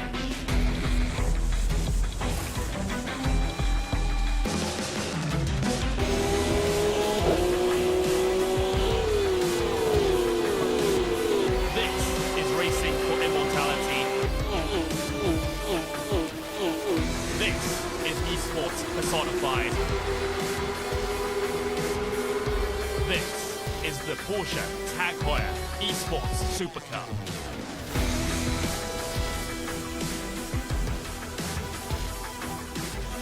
It is time for round number 3 of the 2022 Porsche Tag Heuer Esports Supercup. We're here live here to bring you all the action for you from Interlagos. Paul Smith and Sadicus here on commentary, and well, round 3 of the championship. We're almost at 1/3 of the distance of this championship through. Certainly being a dramatic opening to it. Unbelievably dramatic, no question about it. Great racing as always, but there's been some penalties dished out. There's been some eyebrows raised. We've had new winners in each round. We've had Graham Carroll get back up on the podium after 2 seasons off of it. And obviously Sebastian Job, who everyone kind of looks to as the favorite without Josh Rogers here, way down in 18th place in the championship, has had absolutely no luck. It's wide open. Jeremy Bootlou leads the way right now and has yet to win a race, but he's had 2 podiums, one in a feature, one in a sprint. Behind him, you've got Diogo Pinto, who actually would have been in top position right now, but had a penalty applied to him and down to 102. Aichi Gouvet, this is the first year he's won a race, and he's sitting in 3rd still in this championship. That's a full-fledged factory driver from Porsche. He graduated from junior to the real deal this year, and then a rookie in 4th, which is remarkable, Paul. It is absolutely tremendous, and yeah, it's been a real mix-up of the championship in the early going here of this season. It's been tremendous to see, but Jeremy Bootlou showing all of his experience at this level of just plugging away, getting those good results. That's what you need to start off a strong championship like this. We will be giving you live coverage of qualifying when that gets underway here momentarily, but if you look at how things go, so we've got 12 minutes of qualifying. The drivers get 3 flying laps to set themselves their qualifying time. They're out there on track on their own. They're not like the All-Stars where they had them all together. Sprint race is 10 laps long. Then we've got a 10-minute warm-up between the 2 races where the top 8 from that sprint race will be inverted on the grid for the main feature race. 20 laps long is that main race, and certainly we will see plenty of action out there for you today. The World Championship drivers now, they are going out on the start of their qualifying, and I can tell you, Matt, that things have heated up here in Brazil, because that track temperature has skyrocketed. It's 134 degrees Fahrenheit. For the rest of the world who don't know what that means, that's 57 degrees Celsius. These drivers are going to be punishing those tires. Yeah, those tires are going to be basically liquid at this point underneath of them. The brakes will be hot. Everything's going to be hot. It's going to go through the carcass. It's going to inflate the pressures of them significantly. This is a slippery track. Without a doubt, it's going to be very difficult for them. Thankfully, they don't have to sit inside these cockpits in real life inside of the Nomex and sweat it out, because these races can be extremely physically punishing when it is this hot. You rely on adrenaline to stay focused. You'll need the same adrenaline in sim, no doubt about it. But yeah, this is a very different grip level, very different. You might even start shifting the brake balance around a little bit, trying to find it again. They have open setups for the pro guys as opposed to what we had in the All-Stars where they're fixed, so a bit more to play with, and perhaps something they'll be considering. And as I said, they should have been practicing on all weather conditions, and certainly hotter rather than cold for Brazil, being ready for this eventuality. Yeah, we saw it last season as well, the really, really hot track temperatures. It's clear blue skies here at Interlagos as we head on through towards the end of the lap. Is that Campbell that we're on board with? The question is he going to try for a lap straight away, or is he going to prepare his tyres? I mean, the thing is, with this, he's not fully up to commitment, so he's taking it, just getting things into the right place. And even with the track temperature being so hot, you still have to get your tyre pressures up to the correct amount for you to get the perfect lap. Yeah, absolutely. And Zach Campbell, second year now in the series, doing quite well. Obviously, sophomores, no strangers. You've got Diogo Pinto in the same situation, sitting second in the championship. Has certainly been one of the standouts so far. But Zach having switched over from Apex this year to VRS / Coanda, as they often run each other and support each other in this series, will be one of the guys they look to as a lot of their drivers have graduated onto different projects, as they like to refer to it. And you know, you've got a wide open opportunity for someone now to rise and be the star there. And I think Charlie Collins is the one that came to mind for me in doing so, but it's Jeremy Bootloo that, you know, in his retirement year, he's already announced, Paul, that's perhaps going to have his best year ever. Well, I mean, it would be an absolute dream story for him to be able to finish the season as champion in his retirement season. I just want to say the story of qualifying so far this season, we've had 2 drivers who have never scored a pole position until this season. So both Dane Warren and Diogo Pinto, they both got their first ever pole positions this season.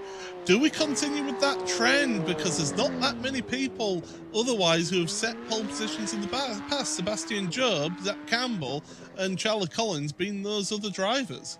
That's crazy that there's only 3 other drivers, right? And such was the dominance of Sebastian Job and Josh Rogers in the previous 3 seasons that it really was about them on the day. And even some of the better racers have been struggling in qualifying. Max Benica, another guy that I look to, Mr. iRacing, as he's referred. You know, Porsche 24 Team Redline driver that, you know, flies the flag for them in multiple series, over 11,000 iRating now. He needs to be absolutely on it in qualifying to start improving his race position, because he could be a championship contender if he does.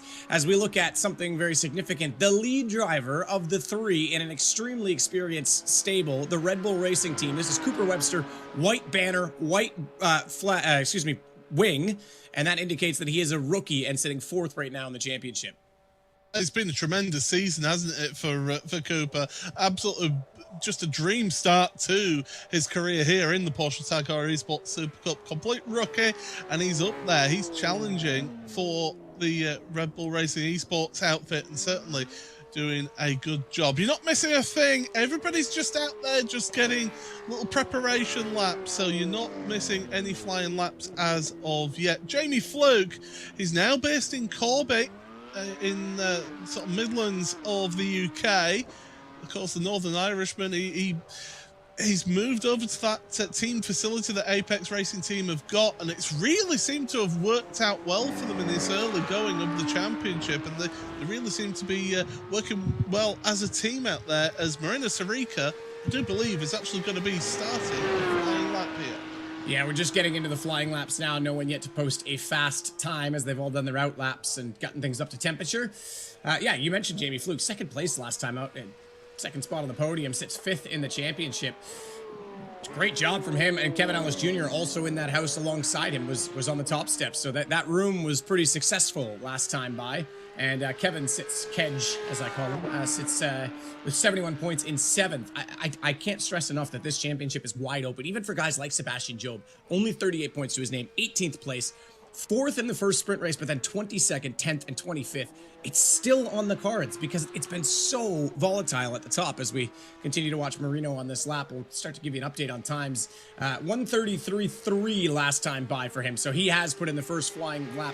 1:33.3 on a track that's 57 degrees Celsius, compared to, now mind you, fixed setups, but our all-stars that were, you know, scraping the mid-34s on a track some 20 degrees colder. That's incredible pace.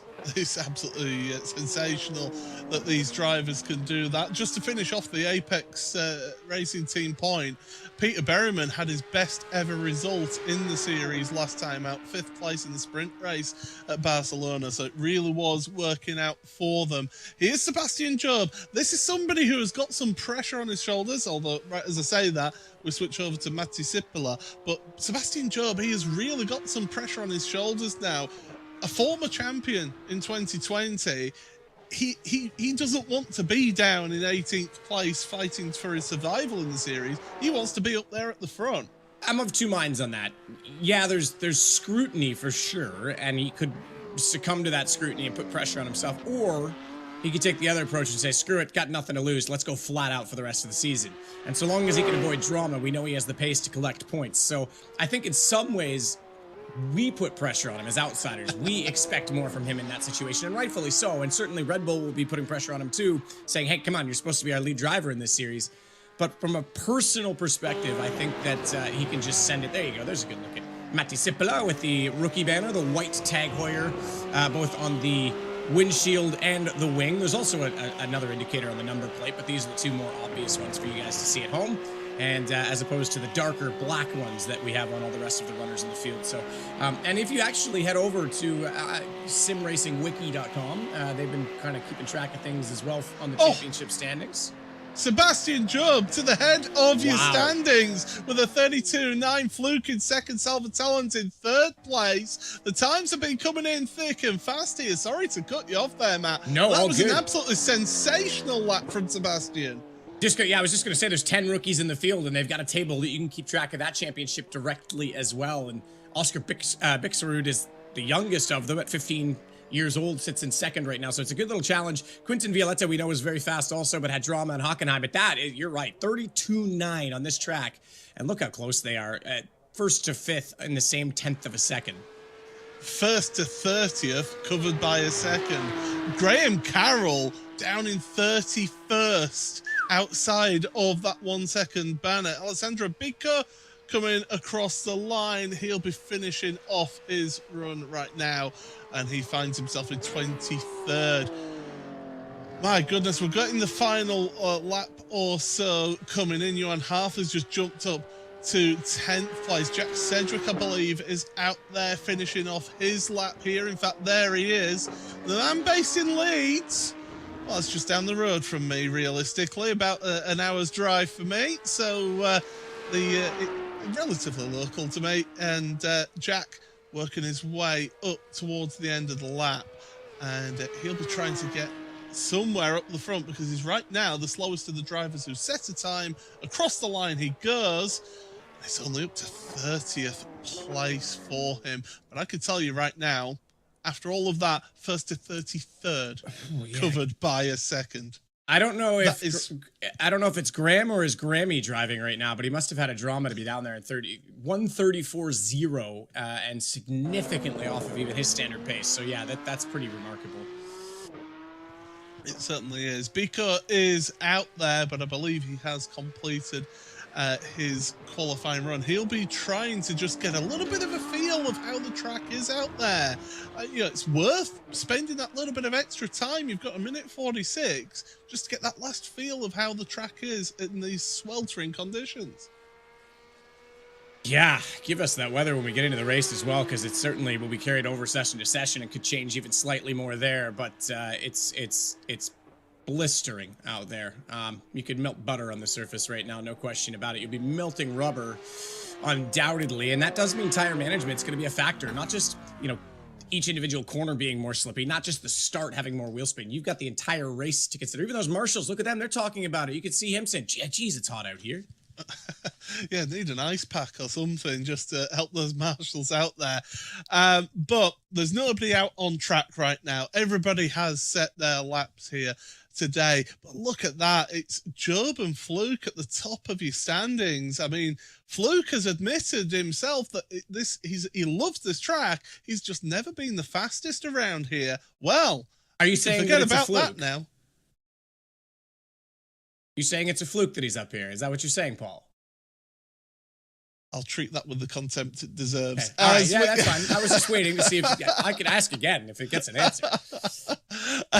But Salva Talons, great to see Salva up there in third place as well. The lone MSI Esports driver out there. So it's again mixed up, this field. And there you go. You said about the marshals, the iRacing safety team right now. Yeah, they're prepared. Well, the guy on the right, I mean, he's just over it. He keeps complaining about the fact that, there's just so much heat out here, and what are they going to do? And the guy on the left is like, already, I'm just going to deal with it. He's got that flex in his crossed arms. Well, let's take a look at who has got your pole position award. It's the third different pole position winner. It is Sebastian Job this season. Crucially, he's the one driver on the grid who's got the most pole positions to his name. So that's his fourth pole position in his Porsche Tag Heuer Esports Supercup career. Let's have a look at the rest of the grid. Row 1, it is Job and Fluke with Talons and Campbell. Row number 2, row 3 for Dave Warren and Kevin Ellis Jr. Of course, race winner here last time out. Aishan Guvan and Diogo Pinto, row number 4 with Charlie Collins and Johan Harth, row number 5. Jeremy Bootsloop and Thomas Tetela, row number 6. Row 7 for Webster and Vecchio with Berryman, Beneka, Sanchez and Thompson, rounding out row number 9. Row 10 for Matti Sipolo with Marina Sarica, Dino Lombardi, David Williams, Jeff Giassi, who gave us that lap guide, and Alessandro Bico. 13th row for Julian Sonnen with Oscar Bixrud, Bobby Zelensky and Quentin Violate all the way down on row number 14, Kamil Grabowski and Jack Sedgwick on row number 15.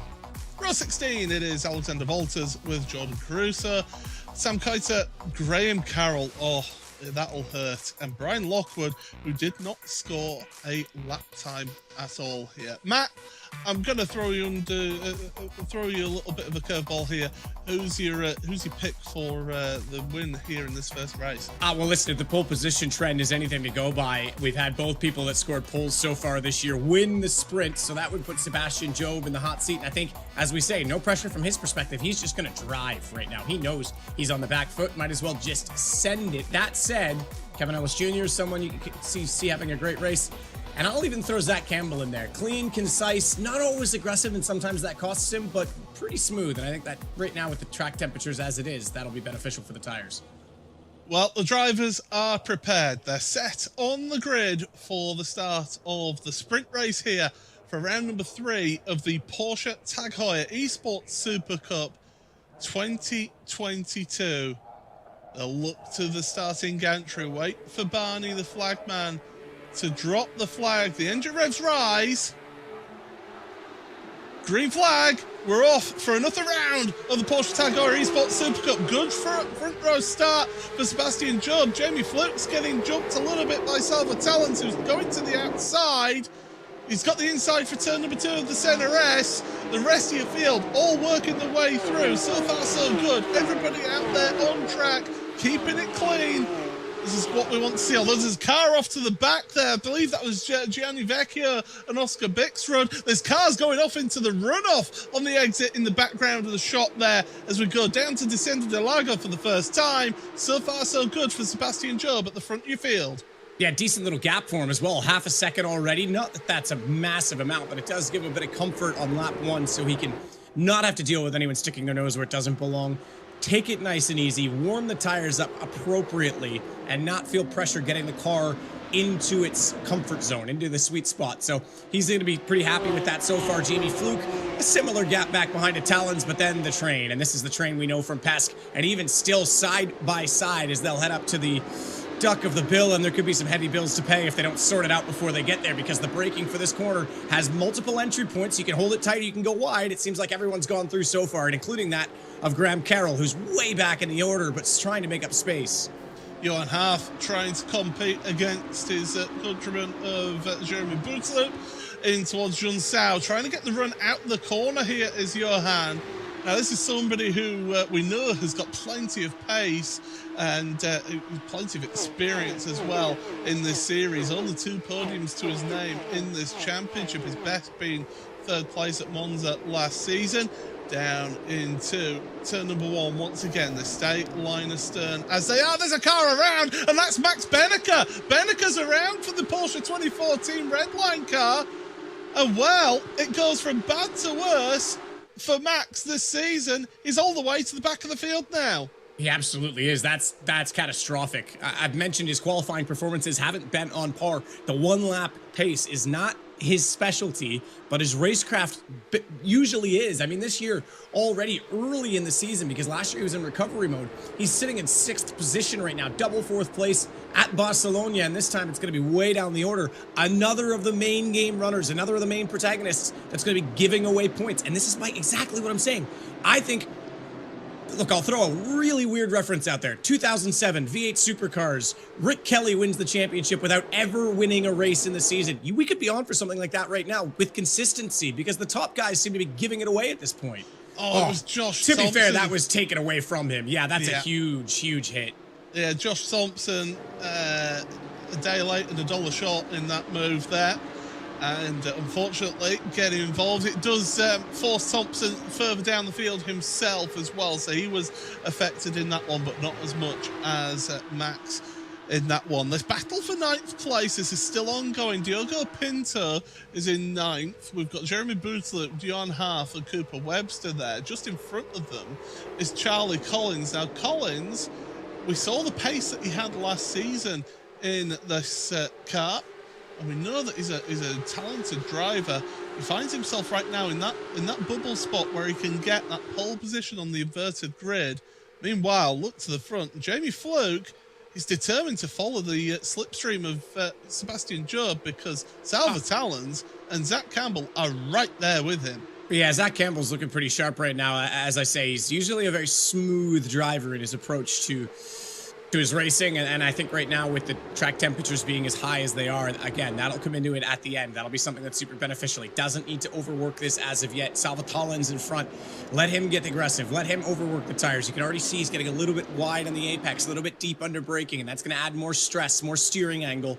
That will certainly take the rubber off of the tread, and it's again, he's actually going to have a send at it because he got to run off that last corner. So fair play, Zach Collins inside. Meanwhile, we're going back to look at Diogo Pinto, who second in the championship is going to take over the man that's in front of him in the points right now as he sneaks on the inside of Jeremy Bootzaloo. Yeah, it's Bootzaloo actually trying to make the move on Pinto. Pinto's trying to make the move on Charlie Collins in front of him as well. So they're all tripping over each other here. And that's not really working out for them for the time being as they go up the hill. In fact, Charlie Collins has lost the gaggle in front of him, as well as Junior. He's been able to pull away a little bit of a gap over the young Brit. Charlie Collins doing towards turn number 1 once again with Pinto, with Bootu Hearth. You've got Ayesha Guvan, who's in 6th place right now. No bonus points for a fastest lap, but he's got the fastest lap. Bootloo got a little bit loose coming out of 2 through Curve and a Soul. That's going to put him way wide of the curb and lose his run. He might be under threat right now, as in behind him, Johan Harth doesn't quite get the overlap. And again, this is a tough breaking point to get it done. Going to require Bootloo to give respect to Racing Room, and that means he also nearly goes wide in the exit. I think he just kept it inside the white line. No more incident points there, and he should be fine heading up to Fedora. Now, I want to give we'll call this Matt's mover, shall we say, as the person who's taken up the most amount of spots. I try and look for this each and every race because it gives a good indication of who actually is being clever and staying clean. Sam Keitzert right now is up 9 spots from near the back of the grid. So the rookie, although only up in 24th spot, is making up for a poor qualifying. Yeah, certainly. That's a good start for him, and also taking advantage of other people's issues out there as well. And half the battle of this championship is taking advantage of drama and incidents that happen in front of you, because that can just be the difference between automatically qualifying for the championship or having to re-qualify once again. But Sam certainly doing a good job there as uphill he goes, the rookie for Urano Esports, and he's just keeping his focus, but he's a little bit back off of the cars in front, and he's got some company behind in Kamil Grabowski. Yeah, absolutely. And look, that's the nature. You're getting through that many cars. Some of them were gifted. We've seen a number of incidents already. Josh Thompson back 14 spots. Maximilian Benecke back 17. Gianni Vecchio, another of the Porsche 2014 Redline drivers, way back in 20 spots. We also lost Oscar Bisserud, and that's unfortunate. I really cheer for this young kid. He's such a nice guy. Second in the Norwegian Karting Championship again. And yeah, he's down 9 spots and at the back of the field. So some of those were gifted, but when you are battling for position, as we see now, and getting through some of those spots, you do actually give up a bit of ground and people in front running smoothly, as this pack's currently doing. And it's Cooper Webster that's in here, Jeremy Bootloo on the inside, and we've got another man up the inside right now, and Thomas Tetzela trying to make a move and should potentially get this done. Now, whether or not he gets enough, I don't think he's going to hold this as they go back left immediately, and that spot should yield back, but he gets a smooth run here. If he can get on the exit, keep his nose in, no duck bill for him. Yeah, absolutely. So it was Johan Harth who just forced Jeremy Boothloop a little bit wide, and Alejandro Sanchez says, okay, I'm wanting to hang on to some positions here as well. I'm wanting all the points I can get after a bit of a bad run last time out at Barcelona. He'll be wanting to try and bounce back here, but right now Alejandro at 14th place. Do you think he's superstitious? Last year he ran the livery that Salvat Hollins, currently in 3rd, is running, the blue with the green stripes. This year, obviously, he's still running that same format within the livery, but he's gone to the black and chrome with the white base. Maybe superstitious, didn't like his results last year. Well, he did switch teams, don't forget. He's gone over to Apex Racing team. Yes, okay, that's right. He's running under the SDK Gaming banner for this series, but he has switched teams, so that'll be another reason why I change a livery. Up at the front, by the way, the front 4, they had broken away a little bit. Well, now, Dane Warren, Aichan Gouvan, and Kevin Ellis Jr. have caught back up to them. We've got 5 to go, so we're halfway through this sprint race. It is Sebastian Job who leads, with Jamie Fluke in 2nd place. They've stayed as they are, along with Salvat Hollins and Zach Campbell. Dane Warren, Aichan Gouvan, and Kevin Ellis Jr. is that front pack. Then there's a little bit of a gap, and then you got the next pack, which is Diogo Pinto, currently in that transfer position, and he's managed to get ahead of Charlie Collins in this race. So that means Pinto right now is in line for pole position, but he's got a whole host of cars behind him and Collins. Half, Bootloop, Webster, Tetela, Sanchez, Cipolla, Jeff Giassi as well. It's just a whole queue of traffic behind him right now. But as we go uphill, I just want to ask before we get there, how sick would this be to be in this train right now? How would your adrenaline be? I would be certainly sweating. I'd be Jimmy Broadbent levels of perspiration. But let's take you on board with a lap here, powered by Buzz.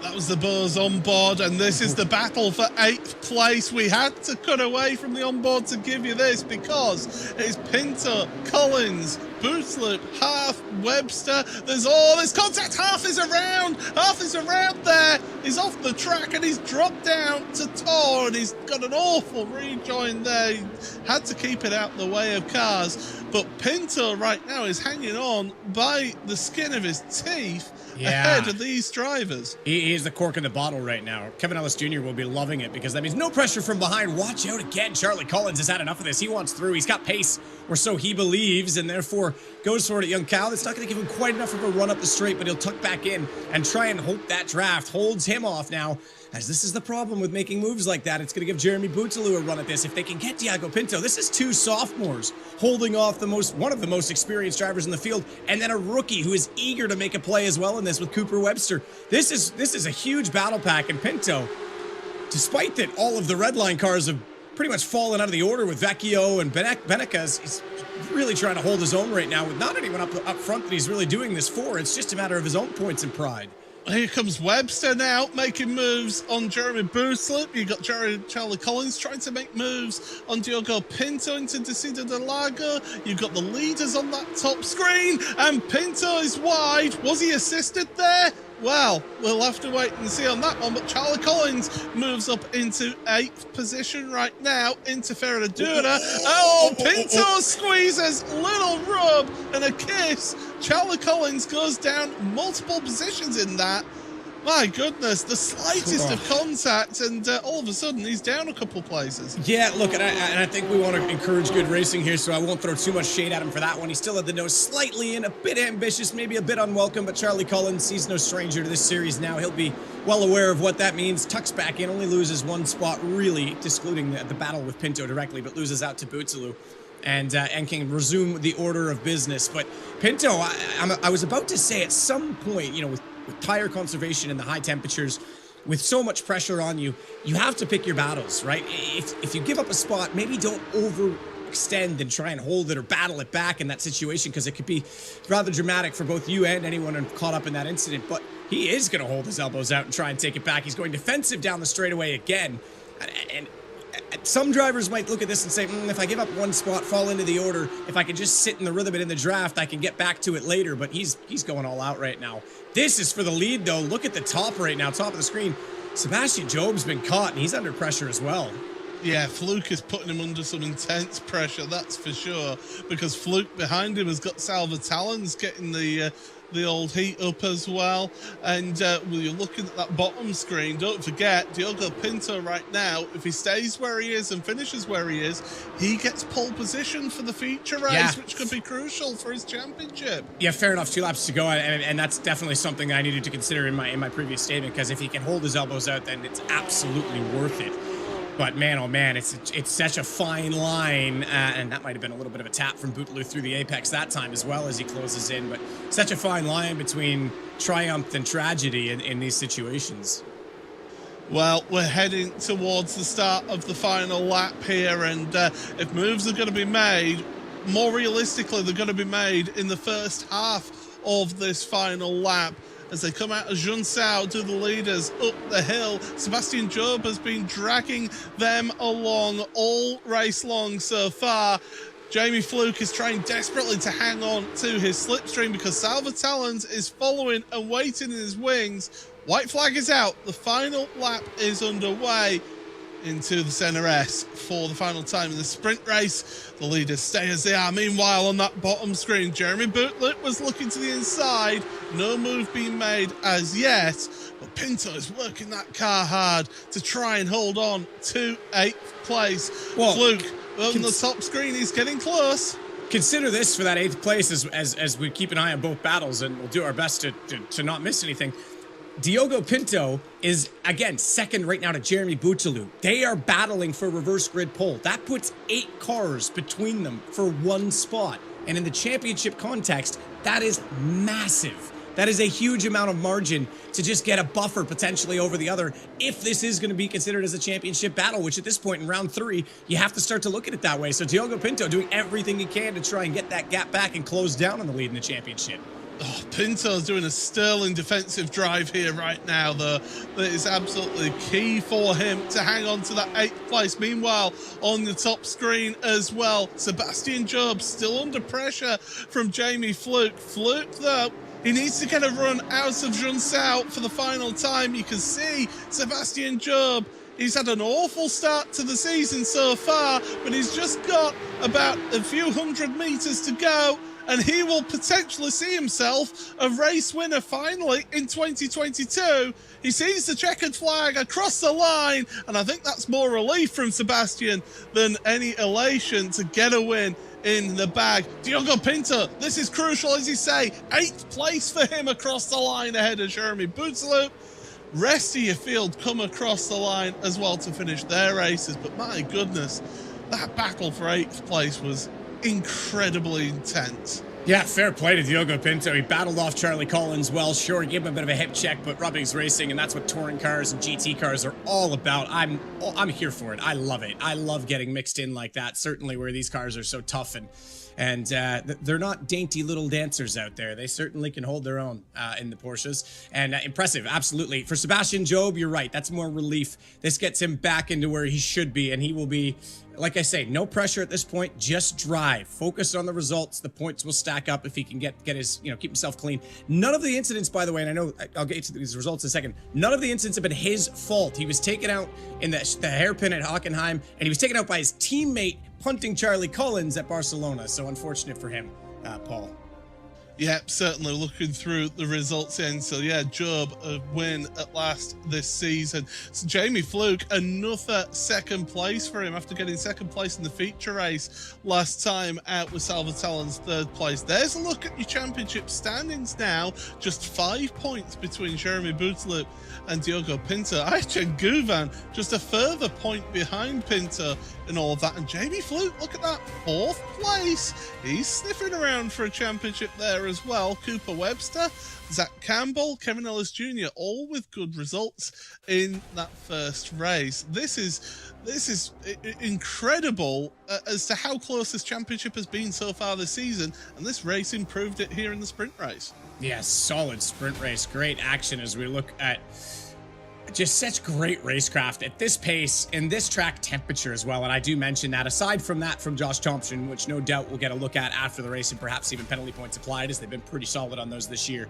This has been very, very well driven from everyone. They're on a knife's edge. They're wheel to wheel. They're side by side, and everyone manages to keep it clean for the most part off the start, and then some great battles throughout the field. And yeah, this with Jeremy Bouteloup, as we saw him involved a number of times. And I think for me, the highlight, and obviously there you can see Alejandro Sanchez, a little bit understeer, gets into the side of Thomas Tetela, but I think Diogo Pinto, my hat goes off to him because, like we say, Porsche 24 Team Redline had a pretty disastrous start to this race, and he's going to now have pole in the feature.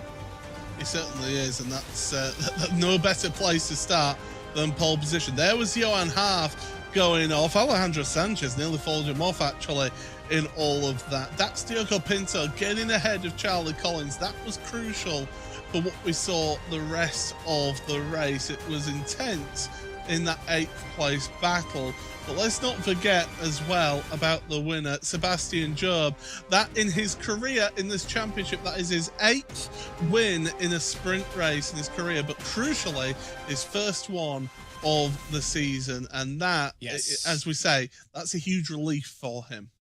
Massively so. And like I say, it's from a championship perspective, it is terrible to be down in 18th place as arguably the favorite in the series right now. And it's not where you want to be, but you're only going into round 3 right now. This is a long season when you look into the context of it. We know, even if you look last year at Josh Rogers' championship winning run, he had a disastrous race here to start off the season. It was on the back foot. He got taken out, I believe, as well at Le Mans, if I'm not mistaken. I'd have to look back exactly, but you can afford a few mistakes here and there as long as you can get the consistency in. And I know you're saying we're putting pressure on him. He doesn't need to look at it that way. He just needs to drive. For him, it should be pressure off. It should say, I don't have to defend this place. I don't have to worry about this battle, because if I get taken out here, I'm already down the order, so I might as well risk a little more. And obviously a very solid drive from pole, by the way. That continues our trend of pole setters winning the sprint races all 3 occasions this year. But now we'll see if Sebastian's got anything to work for in the reverse grid, because he's not going to have Cooper Webster up there where he's kind of been around the front with his teammates. Graham Carroll way down the order. He's flying solo up there against quite a few guys that are either flagship teams or teammates directly. Well, let's have a look at the place where we're racing here then at Interlagos, the Autodromo Jose Carlos Pache. And you look at that, it looks nice and relatively simple when you look at it on a map, but it's anything but when you actually take to the car. And my goodness, these drivers have put on a tremendous opening race, and they proved to us that you can overtake at more places than just turn 1, turn 4, and turn 8. Yeah, absolutely. Yeah, and that's, I think the cool thing with this one make series, with being in these draft battles, you're not just finding overtaking opportunities and finding brilliance from each individual driver. You're also capitalizing on the mistakes, because even at this level with the lap times they're doing and how fast they are still making very marginal, fractional mistakes. And, unlike me in split 3 or whoever in whatever split that's not the top split, those mistakes are significant at this level because of how close it is, right? It's the percentage of the mistake, not the time lost directly. I could maybe get a little loose and oversteer in my race, but if there's no one right behind me, no big deal. But for these guys, that little slip of the wheel, that's enough to invite anyone inside. Well, if you've been watching this and thinking, I want a piece of the action, well, get on over to iRacing.com today. Get yourself a brand new membership, 40% off of memberships. And of course, if you do want to keep up to date with everything that goes on in this series, iRacing.com/PESC to find out information about the series itself. But let's have a look at your grid then, and it is Pinto and Ellis Jr. with Guvan, Warren, Campbell and Talons, your front 3 rows. And look back, Fluke and Sebastian Job then in 8th place. Boothloop, Collins, Webster and Gassi. And then you look at some of the key drivers further down as well. David Williams and Bobby Zelensky, they'll be hoping to move forward in all of this. Graham Carroll, row number 12 for him. He'll be working for improvements. Johan Harf and Max Benneker involved in incidents. They'll be wanting to move forward as well. But Oscar Bixrud, he'll be disappointed with that. And Gianni Vecchio as well. Incident on the opening lap of the race. But the drivers, they're all ready. They're on the grid, and they are looking for glory here in this feature race. This is, of course, the 2022 Porsche Tag Heuer Esports Super Cup. Round number 3 at a track that you, the audience, voted for, Interlagos, and I am glad that you voted for it because so far it has been tremendous action. But the revs are rising, the green flag is in the air. It's a good start from the front row for Diogo Pinto. A terrible start from row number 2 though for one of the Coanda cars, dropping down its action, Guvan. So not a good start for him. Now, as we go through the Center S for the first time, what on earth happens here as we get through there? Well, these drivers, they're working together, trying to get themselves through. So far, so good. Keeping it green for the time being. And these drivers are ducking and diving. It's incredible to watch here. And I'm keeping an eye on Sebastian Job specifically to see how he reacts now with the field around him. And he had to get a little bit defensive because Bootaloo looked like he was going to get deep on the brakes. They swapped over, but Charlie Collins was almost overlapped with Bootaloo. I thought he was going to get speared at that point and pit maneuvered into the wall, but they seem to have more of a gap than the camera often can lead us to believe with the camera compression from where we were. So all clean so far, but I was a little hesitant to say so. I thought there was going to be some drama there. Yeah, fortunately we are able to keep things going and keep it clean and keep it green right now as we head into the right-hander at the duckbill. So far, so good. So Job's been shuffled out. I just want to point this out. He has been shuffled out by Bootaloo. He's back to 9th. But Webster's already up 1 spot, past Charlie Collins. So now he does have a teammate with him. You've got back-to-back Red Bull cars. This will give him a bit of a break at the front. Yeah, that'll help him a lot. You're right there, Matt, as they come across the line for the end of the first lap then. Pinto, Ellis Jr., Warren, Campbell, Talons, Guvan, Fluke, Bootaloo. That's your top 8. And Pinto immediately going on the defensive here over Kevin Ellis Jr. And here's the thing, Ellis Jr. knows what it takes to win a feature race around here because think back, the opening round in the championship in 2021, Kevin Ellis Jr., he got a win here in that feature race. Yeah, he absolutely did. Most improved driver last season, no question about it. Super quick dude, and he's proving it again this season as well as he becomes more and more of a front runner. Look at the fanning in the back. Everyone's everywhere. As just to go back as well to the hard charging award, I was going to mention last time, the Matt's mover. Graham Carroll actually moved up and got past Sam Keitert, but this time Keitert's up 3 spots already. Graham's on the back of him. Both of those guys trying to move through the order from disastrous qualifyings, and it's not going to be a huge points haul day, but it is important to note that in the feature race, points are awarded back to 25th, Paul. Yeah, it's on the 20th for the sprint race, but down to 25th for the feature race. So yeah, you do want to get yourself into that top 25 for this feature race. Get yourself some points. Do a little bit of, just make up for anything that's happened in that opening sprint race. As you see, still further down, 2 wide through Pico de Pato. So it's tremendous to watch. And Graham Carroll is that one who is going 2 wide as they go up the hill. But there's Jeremy Bootaloo now. He's in 8th place. He was your championship leader coming into this race by 5 points. Diogo Pinto, he's the man in 2nd place in the championship. He's at the very front. Bootaloo, he's got Sebastian Job, Cooper Webster behind. He'll be concerned, but he won't be too worried so far, I don't feel, in that 8th place. But he'll want to be moving forward through the rest of this race. Lap times at race pace, a little bit more fuel, obviously, than qualifying in 34.1. But again, track extremely hot. That's still a very good pace, considering as well we've got a lot more to go in this race. 20 laps of this high-flying, intense action, and that's a long time to keep these tires in play. So Pinto, remember last time, didn't really have the race pace, but did very well to defend. If he was the cork in the bottle last time that separated the front 7 from the field, imagine how close everyone's going to be behind him this time. He's, credit where it's due, he may not have the outright speed, but he's got the track position, and that's what matters. Yeah, and that's it. So there we go. There's Kevin Ellis Jr. then. Nice and calm behind the wheel. You could just see him. He's just looking to his apexes, making sure he hits those, gets his braking right. And I should hope as a member of Team Apex he would hit those, Paul. You would imagine so, that's for sure. But one thing for him, though, is he could just well be looking after his tyres. It's a longer race, 20 laps here in this sweltering heat. The track temperature has gone up a degree to 58 degrees Celsius now, so it's got even hotter compared to the sprint race. These drivers are going to be working hard to look after those tyres, and meanwhile, Pinto holding that inside line. He's saying, no, if you're going to make a move, make it around the outside. And it's a tough battle for him right now, because this early in the race, you could say, all right, let's swap positions here. Let's let him by, I'll get in behind and save my tires a bit, let the draft do a little bit of the work for me. It's not overly powerful for the whole train because everyone's got the draft, but if he's genuinely concerned that he doesn't have the pace, if he gives up one position, it might just be one more position he can't get back, and then he's just slipping down the order. This time he goes a little bit wide.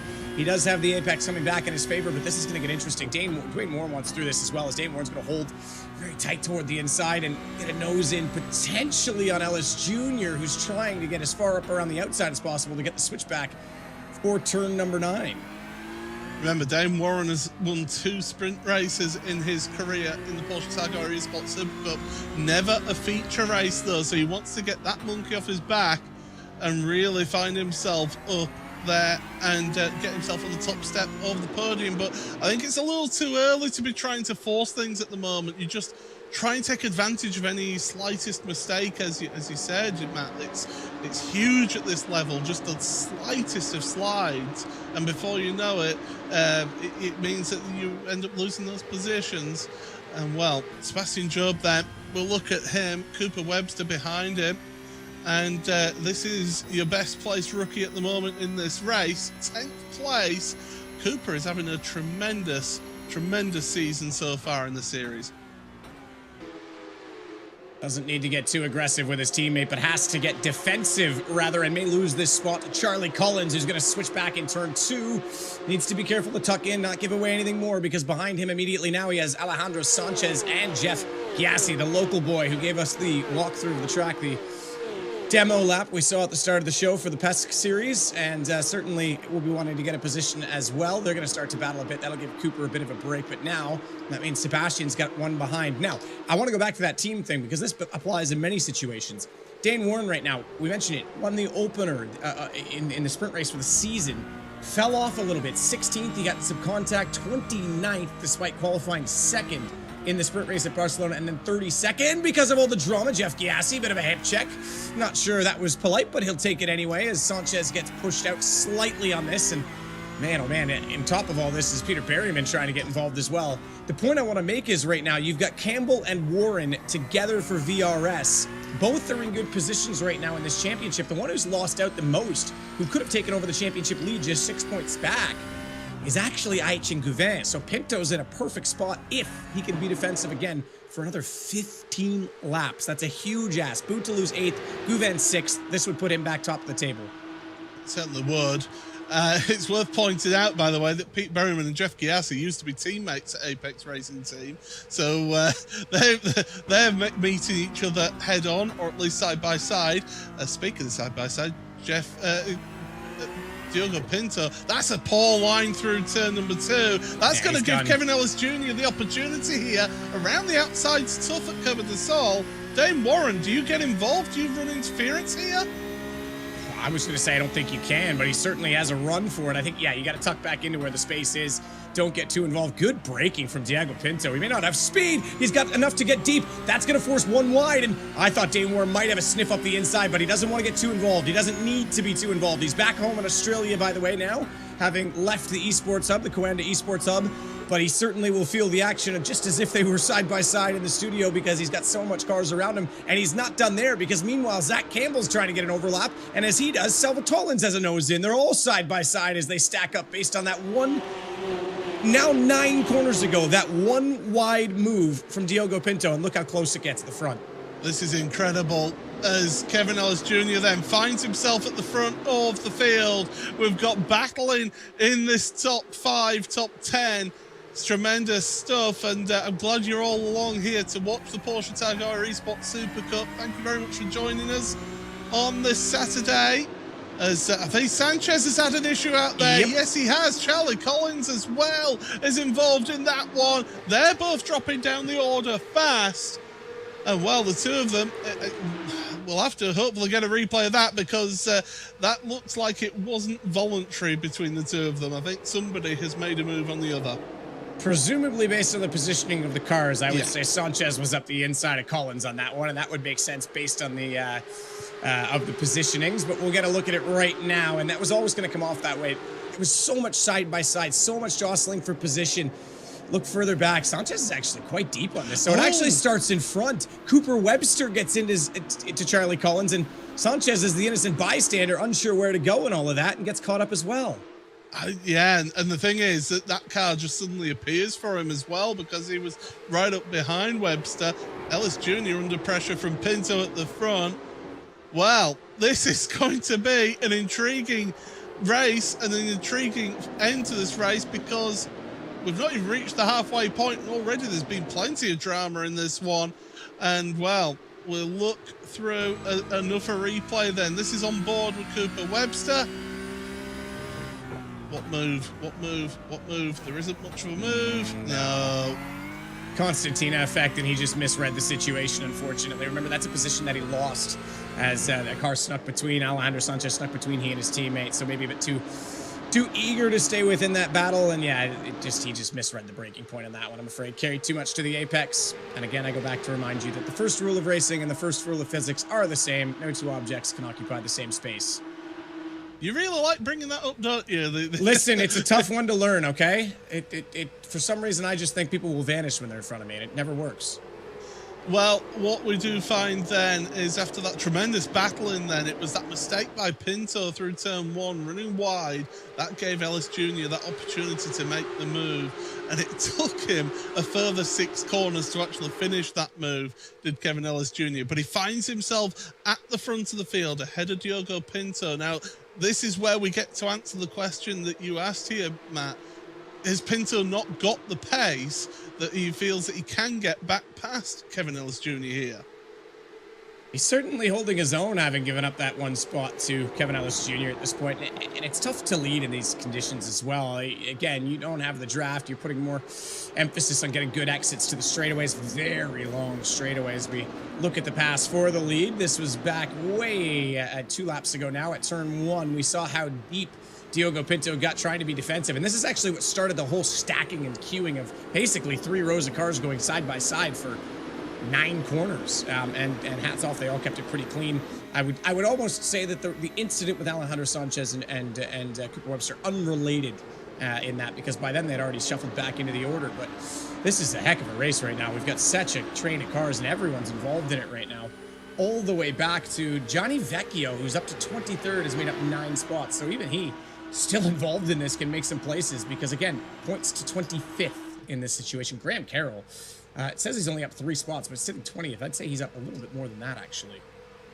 Well, he did actually make up a ton of positions in that first race, to be fair. I suppose that's right. Graham. No, he did start 23rd, didn't he? Yep, so Sam Kreidert's actually gone backwards rather than Graham going forward. Well, there you go. So we did get to see then that look at your change of race lead in that replay. And Ellis Jr. now, he's got a little bit of a gap over Pinto, but it's not much. He'll be hoping that Dane Warren now starts occupying the young Portuguese driver, and Pinto will start to be feeling the pressure from behind. Ellis Jr. wants to try and make a breakaway and try and gap these drivers out. And Warren looking to the outside of Ferradura, trying to get the cut back, and Pinto parking that car. Little contact between the two of them. Pinto's off wide. Warren goes through. Zach Campbell's trying to follow him, as is Salva Talons, but Pinto somehow hangs on to the position, only losing one place. I'm impressed by that. I thought we were about to have a Zach Campbell sandwich with the three of them trying to get back, one rejoining, two battling for position. He manages to hold his own out there. Pinto didn't overreact to the situation, kept the foot in it, gets back out into third. But man, again, how much pace does he have? He's there, he's still in this, but he's also the one that seems to be constantly on the defense and needs to be on the defense. So maybe just key positions might be missing out on the run from Juncal that's causing this. And I just want to point out, I mentioned hard chargers. Max Benica up to 18th is up 9 spots. So he's looking for a recovery drive in this race. Well, let's have a listen in to what's going on. It's the buzz on board.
There we go, that was our buzz on board, and we take a look back then at David Williams here then. 16th place for the Brit.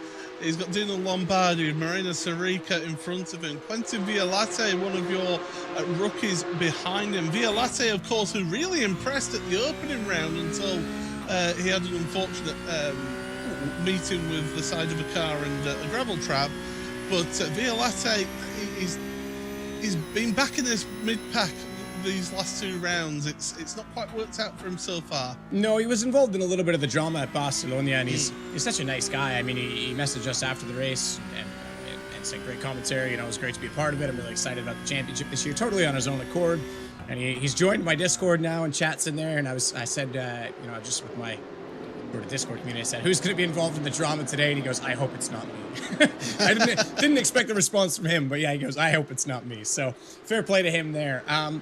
David Williams, I just want to point out on this as well right now, sitting in 16th position, currently -6 points in the championship. I know that sounds crazy, but penalty points applied after the race rather than doing time penalties or grid penalties. They do point reductions, which I think is totally fair, and I think it's a very harsh, considering the closest to the championship, harsh way to do things, and that's why it's so good, because it keeps people from making silly mistakes. He'll be in a good position right now to score some points in 14th. That'll skyrocket him up the board just a bit and get him out of the hole. It's not golf. You don't want to be negative for too long, I think. No, absolutely not. Here we go. Here's the look then from on board. Zach Campbell, bottom right. Diogo Pinto, bottom left. We're looking from that view of Zach Campbell's from the roof of his car. It's putting the pressure on Pinto right now. Pinto, he doesn't want to lose many more positions and allow Bootloop to catch up that bit more, because Bootloop's in 7th, Pinto's 3rd, so that the change of points is going to be less and less for Pinto. And Campbell just backing out of it into turn 4, feeling there's no point in being the last of the late breakers. Look after your tyres, and that's something that Campbell is doing here. You mentioned that he's nice and smooth, and he's showing it. Yeah, no, he's quite a mature head, 19 years old, but you know, engineers races for the Coanda VRS guys when he's not in the car for some of the endurance races, and obviously joining that stable this year gives him a wealth of experience, and I do think he's very smooth. He's very calculated. He may not be the most aggressive, but he's also someone that's not going to make too many mistakes that are going to give opportunities away to other people. Certainly, he's got a strong head on his shoulders, and he will go places, that's for sure. Will Zach Campbell.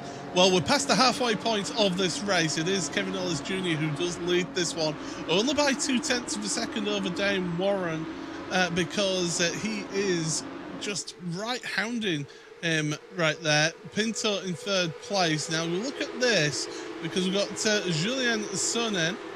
He's just ahead of another one, which is Marina Sarica. That is a battle further down, and the battle for the lead. There's been a change in the lead. Dane Warren's got to the front of the field now, so Kevin Ellis Jr. losing out into turn number 1.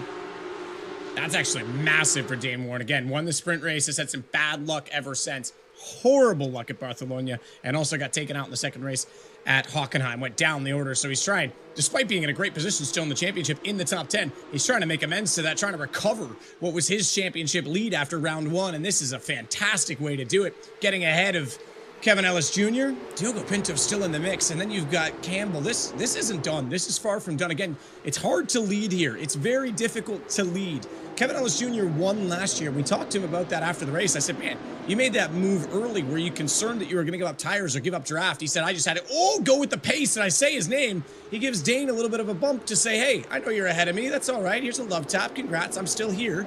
And definitely wants to get back through, but it's tough. It is tough to lead.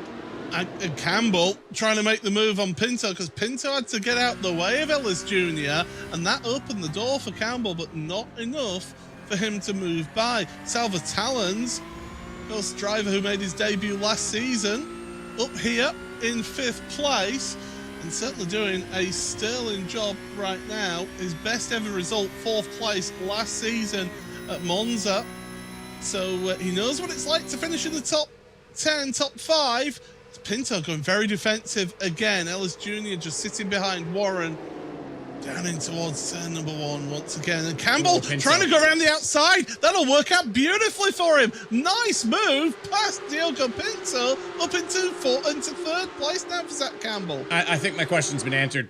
Pinto does not quite have the pace. He's holding on for everything he's worth to stay in this lead pack, and fair play, respect to him, he's doing well at it, but cars just slipping by him every few laps, and it's going to be, I think, next to impossible for him to battle his way back up to the front. So he's on damage limitation at this point for points. I mentioned as well he could jump back to the lead of the championship. However, you've also got to consider Dane Warren now in that mix. It's going to be close mathematically as we look back to the battle for 11th. A couple of rookies in the field mixing it up at this point in time, as it is, of course, going to be Jeff Giassi, Sonnen, and Lombardi all involved in this right now.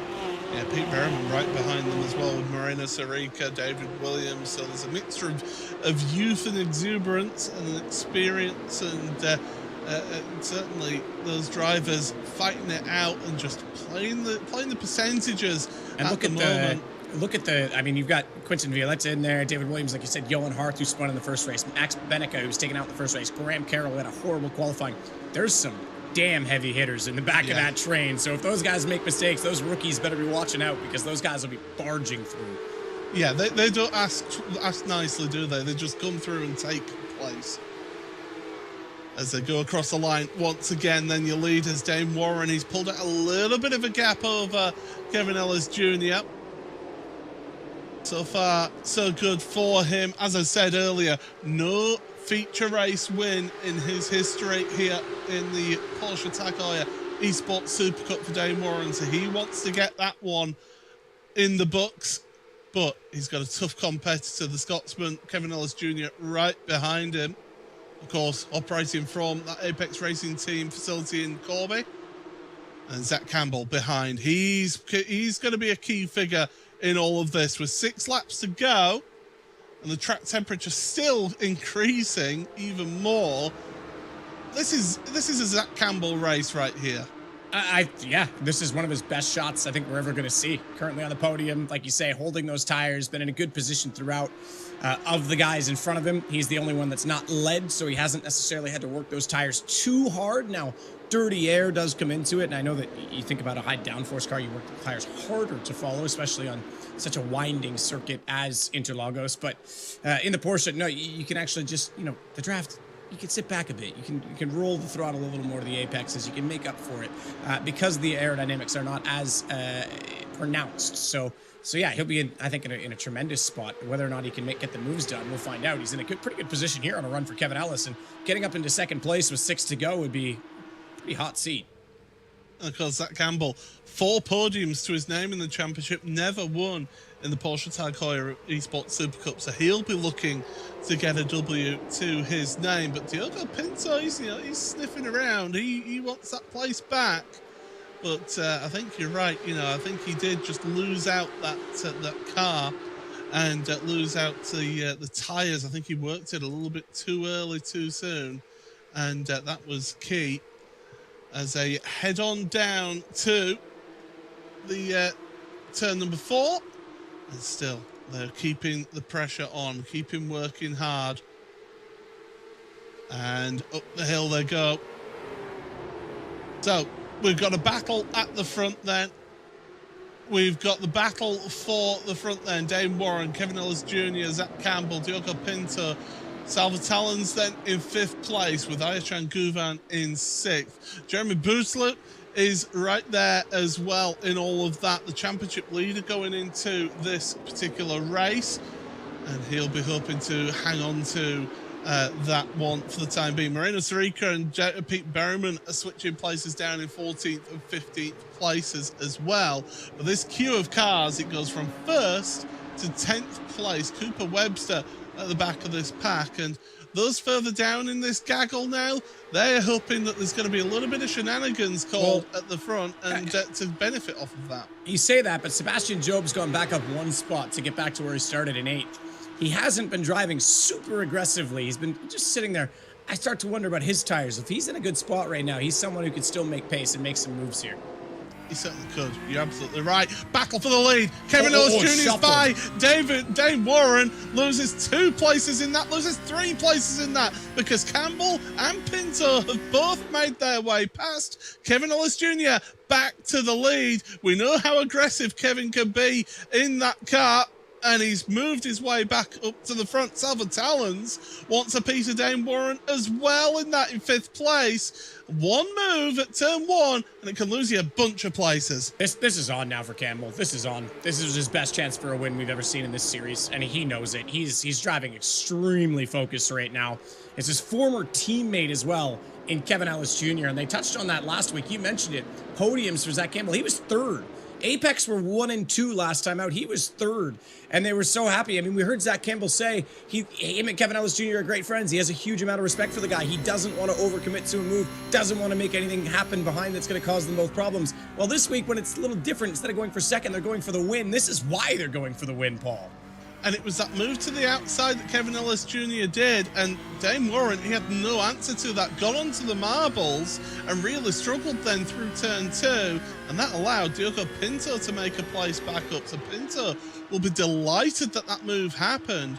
There's a little bit of a gap there at the front now, the front 2, just a little gap, not much of one. Campbell looking to the outside, Ellis Jr. determined not to give him a slipstream in all of this. As they go through the center S once again, further down, more action. Job, there's shoulders out there between Job and Bootloop. They've got history as well. In the past, Jamie Fluke's involved in this one as well. And Cooper Webster. The Cooper Webster, he needs to help his teammate here. He can't. He's not quite close enough, and Bootloop's got enough of a gap, but Seb's got the inside line, and he will go late on the brakes. Does this put Bootloop too far wide? Seb's going to drive him right out to the curb. Make no mistake about that. Sebi, he might be a cute, innocent-looking, curly-haired boy, but he is an absolute fierce racer on the track. Bootloop holds his own, though, and he's going to have the inside up the hill. Trying to get pinched. Job, I think he asked for that. He tried to pinch him onto the apex. He tried to limit his exit, and Bootloop was having none of it. He just opened the wheel a little bit and said, I'm going to bump you out of my way. I want that line. Yeah, that wasn't quite working out for him. Webster, he just falls in behind his teammate of Sebastian Job for the time being. We're on 2.5 laps remaining of this race then, and it's been absolutely tremendous excitement in this one. And we've got 3 for the front here. Ellis Jr. first place. He's got 0.3 of a second lead coming out as Jun Sao. Then Zach Campbell, second place. So it's Apex Racing Team. And then VRS in second place with the Porsche 24 Team Redline in third place. So no team's championship, but there is teams working at play. Dane Warren got a little bit of a wiggle. Salva Talons making his way through, and Ayachan Guvan taking advantage of that as well. And Warren, well, where is he right now? Because he has fallen down the order here. Yeah, where is he on my timing sheet? I've lost track of him completely. He's outside of the top 20, apparently. Yeah, Isn't that crazy? I don't see him on the timing sheet in that top part. He's down to 24. 24th, yeah, absolutely. He's lost 20 He's had a drive-through positions. penalty. He's had a drive-through penalty. Incident points. We knew it was going to be a factor for someone. We said it. It has to be here. The X's are so easy to come by with track limits, and then you're battling for the lead every touch. You potentially can get a 4X. Yeah, that's unfortunate for him.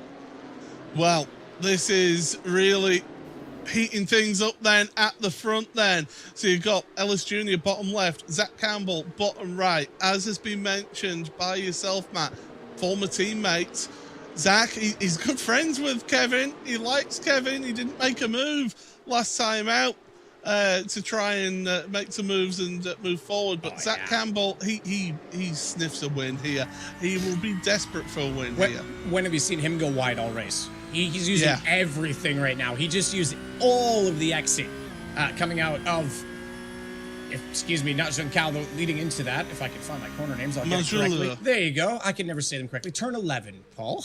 The driver in me. But that gave him a massive run. And look at what the result is. He's using all the track on purpose. He's saved up by being smooth, not getting those X's. Now he can take advantage of it. And we said this is his best chance for it. He's got the inside. He's got the drive. And it's well executed by Zach Campbell. With the final lap, he takes the lead. But this one's not over yet as they head on down towards turn number 4 to see the Interlagos. You can see the weaving down the straight. Don't do that too much, Zach. Might get yourself into trouble.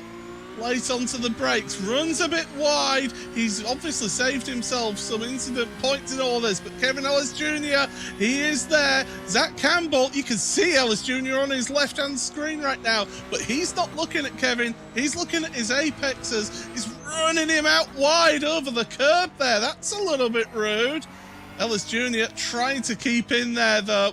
These two. The reason he runs him wide isn't even necessarily so much about the exit, Paul. It's so that he has to turn in further to get to the apex, and that took away the overlap. If he comes in tighter, he can actually hold his nose in heading into the duckbill. So that's strategic by Zach Campbell. It's all about this run through the end of the lap, though. Kevin Ellis Jr. has one final chance. Oh. My goodness, this is tremendous through Jun Sao. Campbell just gets a little bit of a better run through Jun Sao.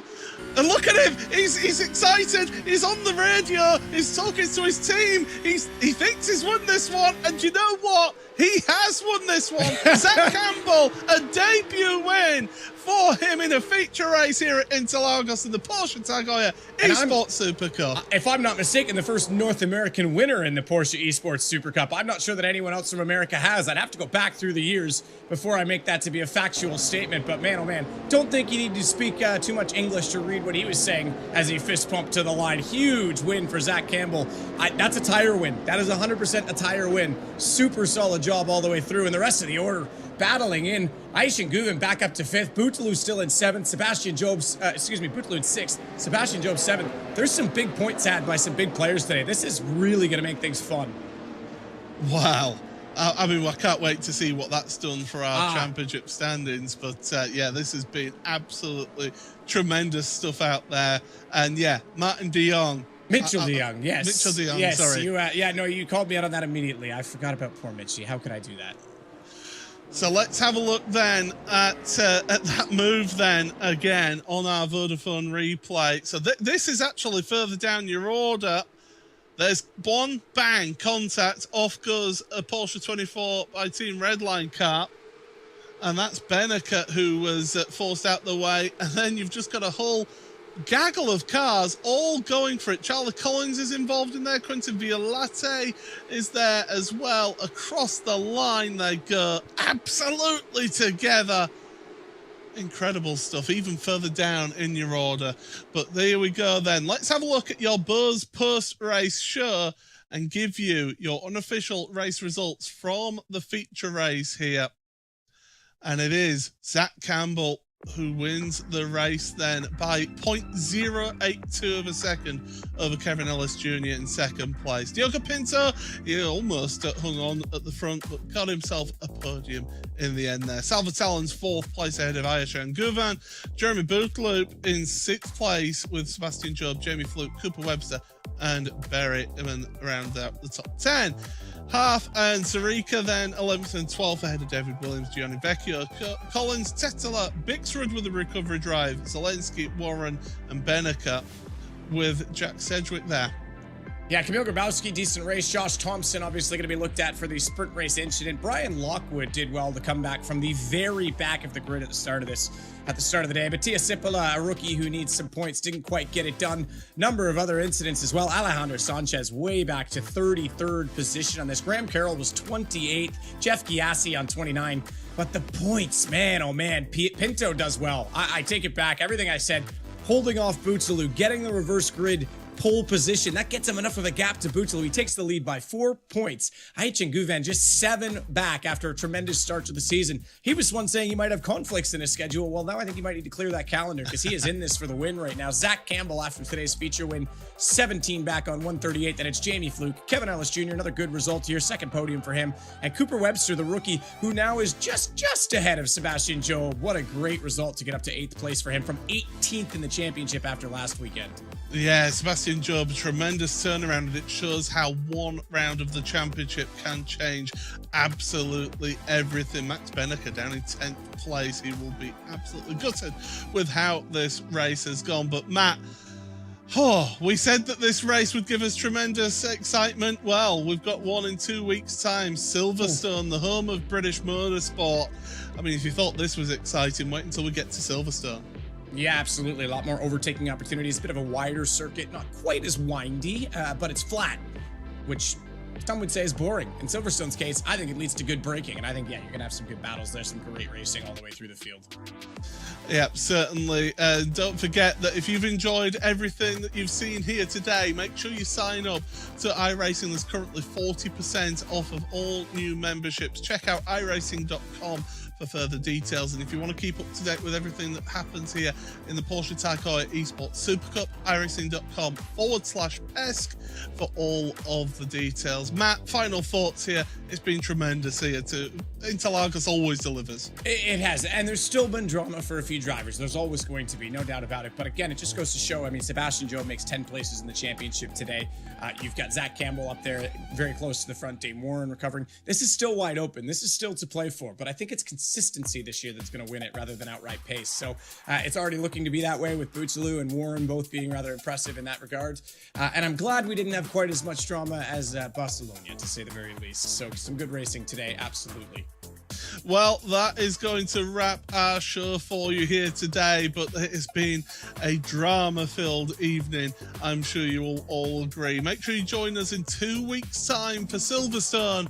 And, well, take a look at these highlights and say good night to everybody from Interlagos. Until next time, 2 weeks' time at Silverstone. It's goodbye.